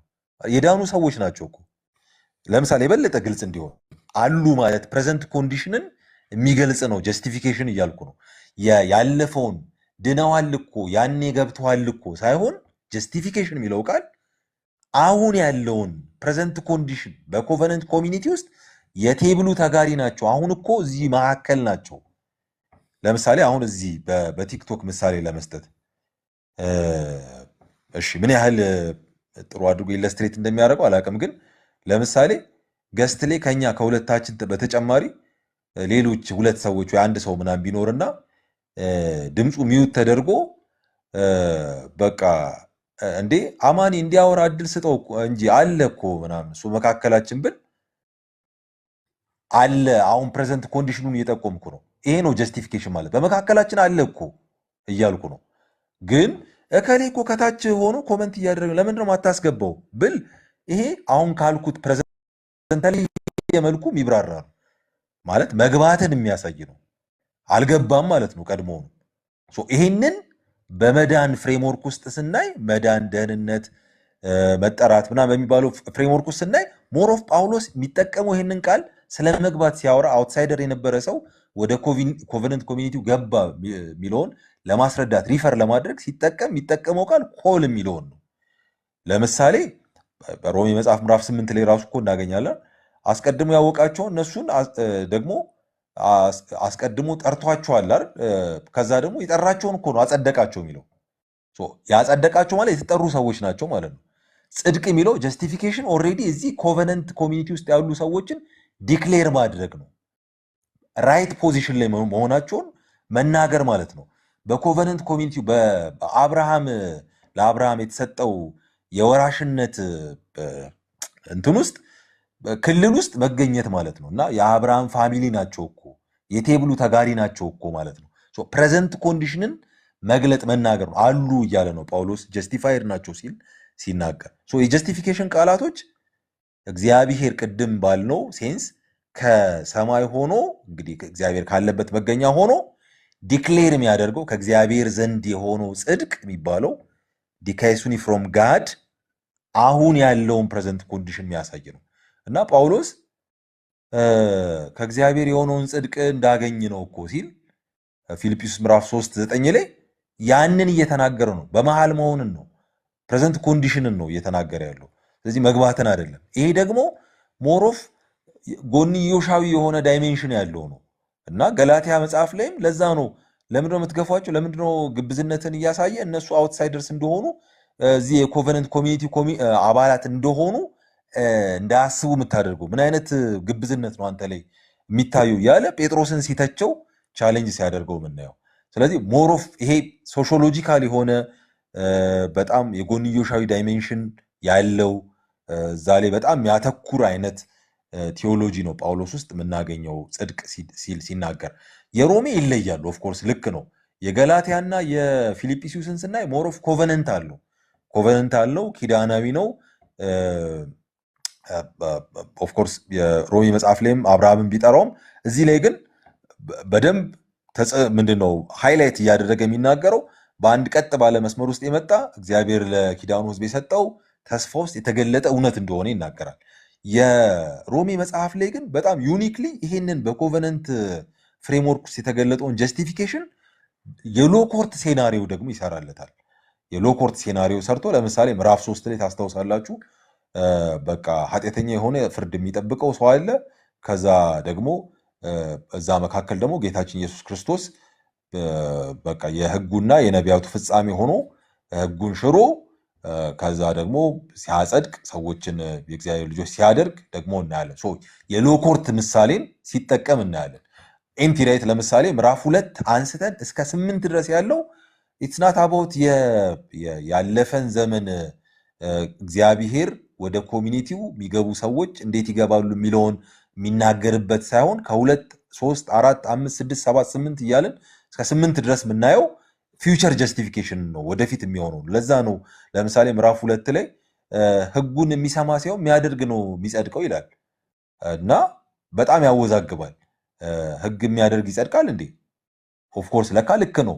አይሁዳዊነት አዲስ አይሁዳዊ የተሆነበት አይነት ይሄ በግልጽ ሳይሆን በስውር አይሁዳዊ የሆነ ነው አይሁዳዊ የተባለበት በዛ ሴንስ ውስጥ የእግዚአብሔር የኮቨነንት ኮሚኒቲው አባል ተሆኖ ለካ በልብ መገረዝ ደግሞ የሚፈጸም ሕግ አለ። የእግዚአብሔር እውነተኛ ልጆች መሆናችን ዴሞንስትሬት እያደረግን ምንገልጥበት የእውነተኛ ልጅነታችን ኤቲካል ኢምፕሊኬሽን አለ። እሱን ሲናገር እናያለን። ስለዚህ እሱን በደንብ ኮቨነንት ፍሬምወርክ ውስጥ የተገለጠውን የጀስቲፊኬሽንን ትርጓሜ የሎኮርት ሴናሪዮ ሰርቶለት በፊውቸር ጀስቲፊኬሽን ሲያጠቃልለው እናያለን። ስለዚህ ኢንዲቪጁዋሊስቲክ አይደለም። ሞሮፍ እንደውም በጣም የሚያተኩረው ሶሺዮሎጂካል የሆነ በሶሻል ግሩፖች መካከል ባለ ቴንሽን ውስጥ የተገለጠን ጽድቅ ምንድን ነው እና ዲካይሱኒ እያልን ምንጠራውን ከእግዚአብሔር የሚገኘው ፌቨር ምንድን ነው የሚለውን የሚያብራራ ይመስለኛል። እና እርስ በርስ በደንብ ተመጋጋቢ የሆኑ ኮምፕሊመንት ማድረግ የሚችሉ ክፍሎች ናቸው ከመቃረን ይልቅ ብዬ አስባለሁ። አማኒ ቴንኪዩ ኤሚ። ኮንቴክስት ከነ ሙሉ ክብሯን የሰማነው አውድ እንግዲህ ኢንተርፕሬቴሽን እንዲህ ነው መሆን ያለበት፣ ከቴዎሎጂ ጋር እንዴት አብሮ ይሰናሰናል የሚለውን እንደዚህ ነው። በጣም ቴንኪዩ ኤሚ። በደንብ ኢቨን ግራማቲካል የሆኑ ነገሮቹንም በደንብ አብሮ ነው ያነሳቸውና በደንብ ጥሩ ሀሳብ ጥሩ አይ ቲንክ ኤክዘጀሲሱ እንግዲህ ኢምራን ካልን አይኖ ትራዲሽኖች የተለያዩ ትራዲሽኖች እንዳሉ አውቃለሁ። ግን ድነትን የግልና የኛ ብቻ አድርገን የምንወስደው ነገር በጣም ብዙ አዋጭ አይደለም አይደል? በዚህ በኢቫንጀሊካሉም ዘርፍ አንዱ ቁጥሩ ይሄ ኤንፒፒ የሚባለው ብቻ ሳይሆን ራሱ ኢንተርፕሬቴሽኖች እንደዚህ አይነት አተረጓጎሞች አንዱ የሚሰጡን ልጓም ዝም ብለን እንዳንከንፍ ነው የሚያደርገን። በቃ ድነት በእኔ ለእኔ እዚሁ አካባቢ ምናምን በግል የተቀበሉ ሰዎች ሰብሰብ የሚሉበት የሆነ ጽዋ የሚጠጡበት ምናምን ነው የምናደርገው። ድነት እንግዲህ ወደዚህ ኪዳን ነው አይደለ የገባ ነው። አይ ቲንክ ቆላሲያስ ነው ወደ መንግስቱ አፈለሰን የሚለው ወደዚህ ነው የገባ ነው። ጀስቲፊኬሽንንም ከዛ ጋር በደንብ አይ ቲንክ በጣም ምርጥ ነው። ምንም አይነት ቃል ተናግሬ ማበላሸት የለብኝም። በጣም ፐርፌክት። ኢምፕሊኬሽኑ ደግሞ በጣም ሂውጅ ነው ለኛ ይሄ የእግዚአብሔርን አዲስ ተስፋ እግዚአብሔር ተስፋ ሰጥቷል፣ ተስፋውን ፈጽሟል ብለን የምናምን ሰዎች በጋራ እንደሆነ ኮሚዩናል እንደሆነ አብረን እንደሆነ ልክ እንደዛኛው ኪዳን ላይ እንደነበረው ልክ እንደዛ እንደሆነ ማሰብ መቻል በተወሰነ መልኩ አለብን ብዬ አስባለሁ። አይ ቲንክ ለዛሬ ቢበቃን መልካም ይመስለኛል። ኤሚ ምን ትላለህ?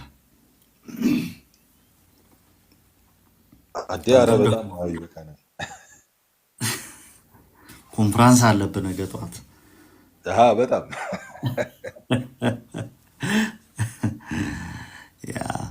በጣም መልካም ጊዜ ነው የነበረን። አይ ቲንክ እንጸልይና እንጨርስ። ኤሚ እንጸልይ ወገኖች። የዘላለም አምላክ ጻድቅ እግዚአብሔር አምላካችን ሆይ እናመሰግንሃለን። ክብር ሁሉ ለአንተ ይሁን ስለነበረን መልካም ጊዜ ከቅዱሳት መጽሐፍት በልጅህ በኢየሱስ ክርስቶስ በኩል የከወንከውን እውን ያረከውን ታላቅ ተስፋን ለመገንዘብ ለመማማር እድልን ስለሰጠህን ጌታ ሆይ እጅግ አድርገን እናመሰግንሃለን።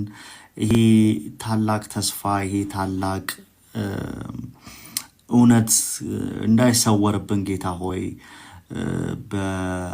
የአንተ መንግስት አካል መሆናችን ልትሰራ የወጠንከውን የጀመርከውን ስራ የምታጠናቅቅ የምትፈጽም ግብ የምታደርስ ሁሉ ነገር ተያይዞ መስመር ይዞ አንተ ወዳቀድክለት የሚሄድ እንደሆነ ተገንዝበን ጌታ ሆይ አሁን እንዴት መመላለስ እንዳለብን እንድናስተውል እንድናስብ መንግስትህ በመካከላችን እንደሆነች እየወከልናት መኖር እንድንችል ቅዱስ እግዚአብሔር ሆይ እንማጸንሃለን። በዚህ ምሽት እንድትረዳን እንድታግዘን ጸጋ እንዲረዳን ጌታ ሆይ ብርታት እንዲሆነን እንማጸንሃለን እንለምንሃለን።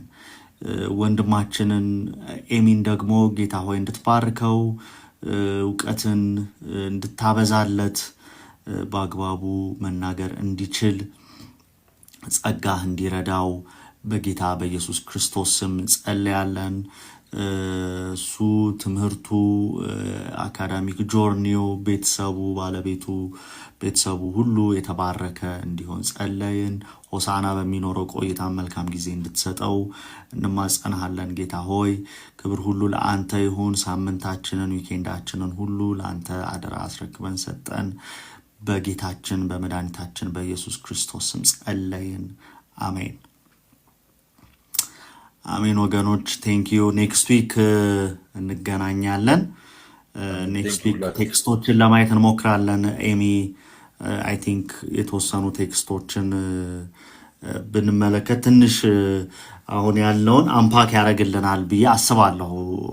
አዶን ነው እነዚህ አሁን ፕራክቲክሊ የምናገኛቸው ቴክስቶች አሉ አይደለ? ብዙ እንትን የሚሉን አንድ እነሱን ማየት ብዙ አይ ኦፕኒንግ ይሆናል። ሁለትም ሮንግሊ ኢንተርፕሬት እያደረግን እያጠፋንም ይመስለኛል አይደል? አንዳንድ ቴዎሎጂ ከፕሪሰፖዚሽኖቻችንም የመነጩ ስለሆኑ እነዛን ፕሪሰፖዚሽኖች ነው ምንጭንበት ቴክስቱ ላይ እና እሱን አንዱ ልንቆጣጠር የምንችለው በአግባቡ ቴክስቱን በመፍታት ደግሞ አሁን ዛሬ ያወራነው ፖሊን የሐዋርያው ጳውሎስ ቲዮሎጂ በእነዚህ በጽሁፎች ውስጥ የነበረው እንዲሁም ሐዋርያ ስራ ላይ ከነበረው ተነስተን ከሱ ቲዮሎጂ ጋር እንዴት ፊት የሚያደርግ የሚገጥም እንደሆነ እሱን በደንብ ለማየት ይረዳናል ብዬ አስባለሁ። አንዳንድ ቴክስቶችንም አቢዩዝም ስላረግናቸው ትንሽ ማየቱ አይከፋም ባይ ነኝ። አይመስልህም ኤሚ? አሪፍ ሀሳብ ነው። በቃ እንደዛ እናረጋለን ኔክስት ዊክ። ቴንኪዩ በጣም ኤሚ። ጌታ አብዝቶ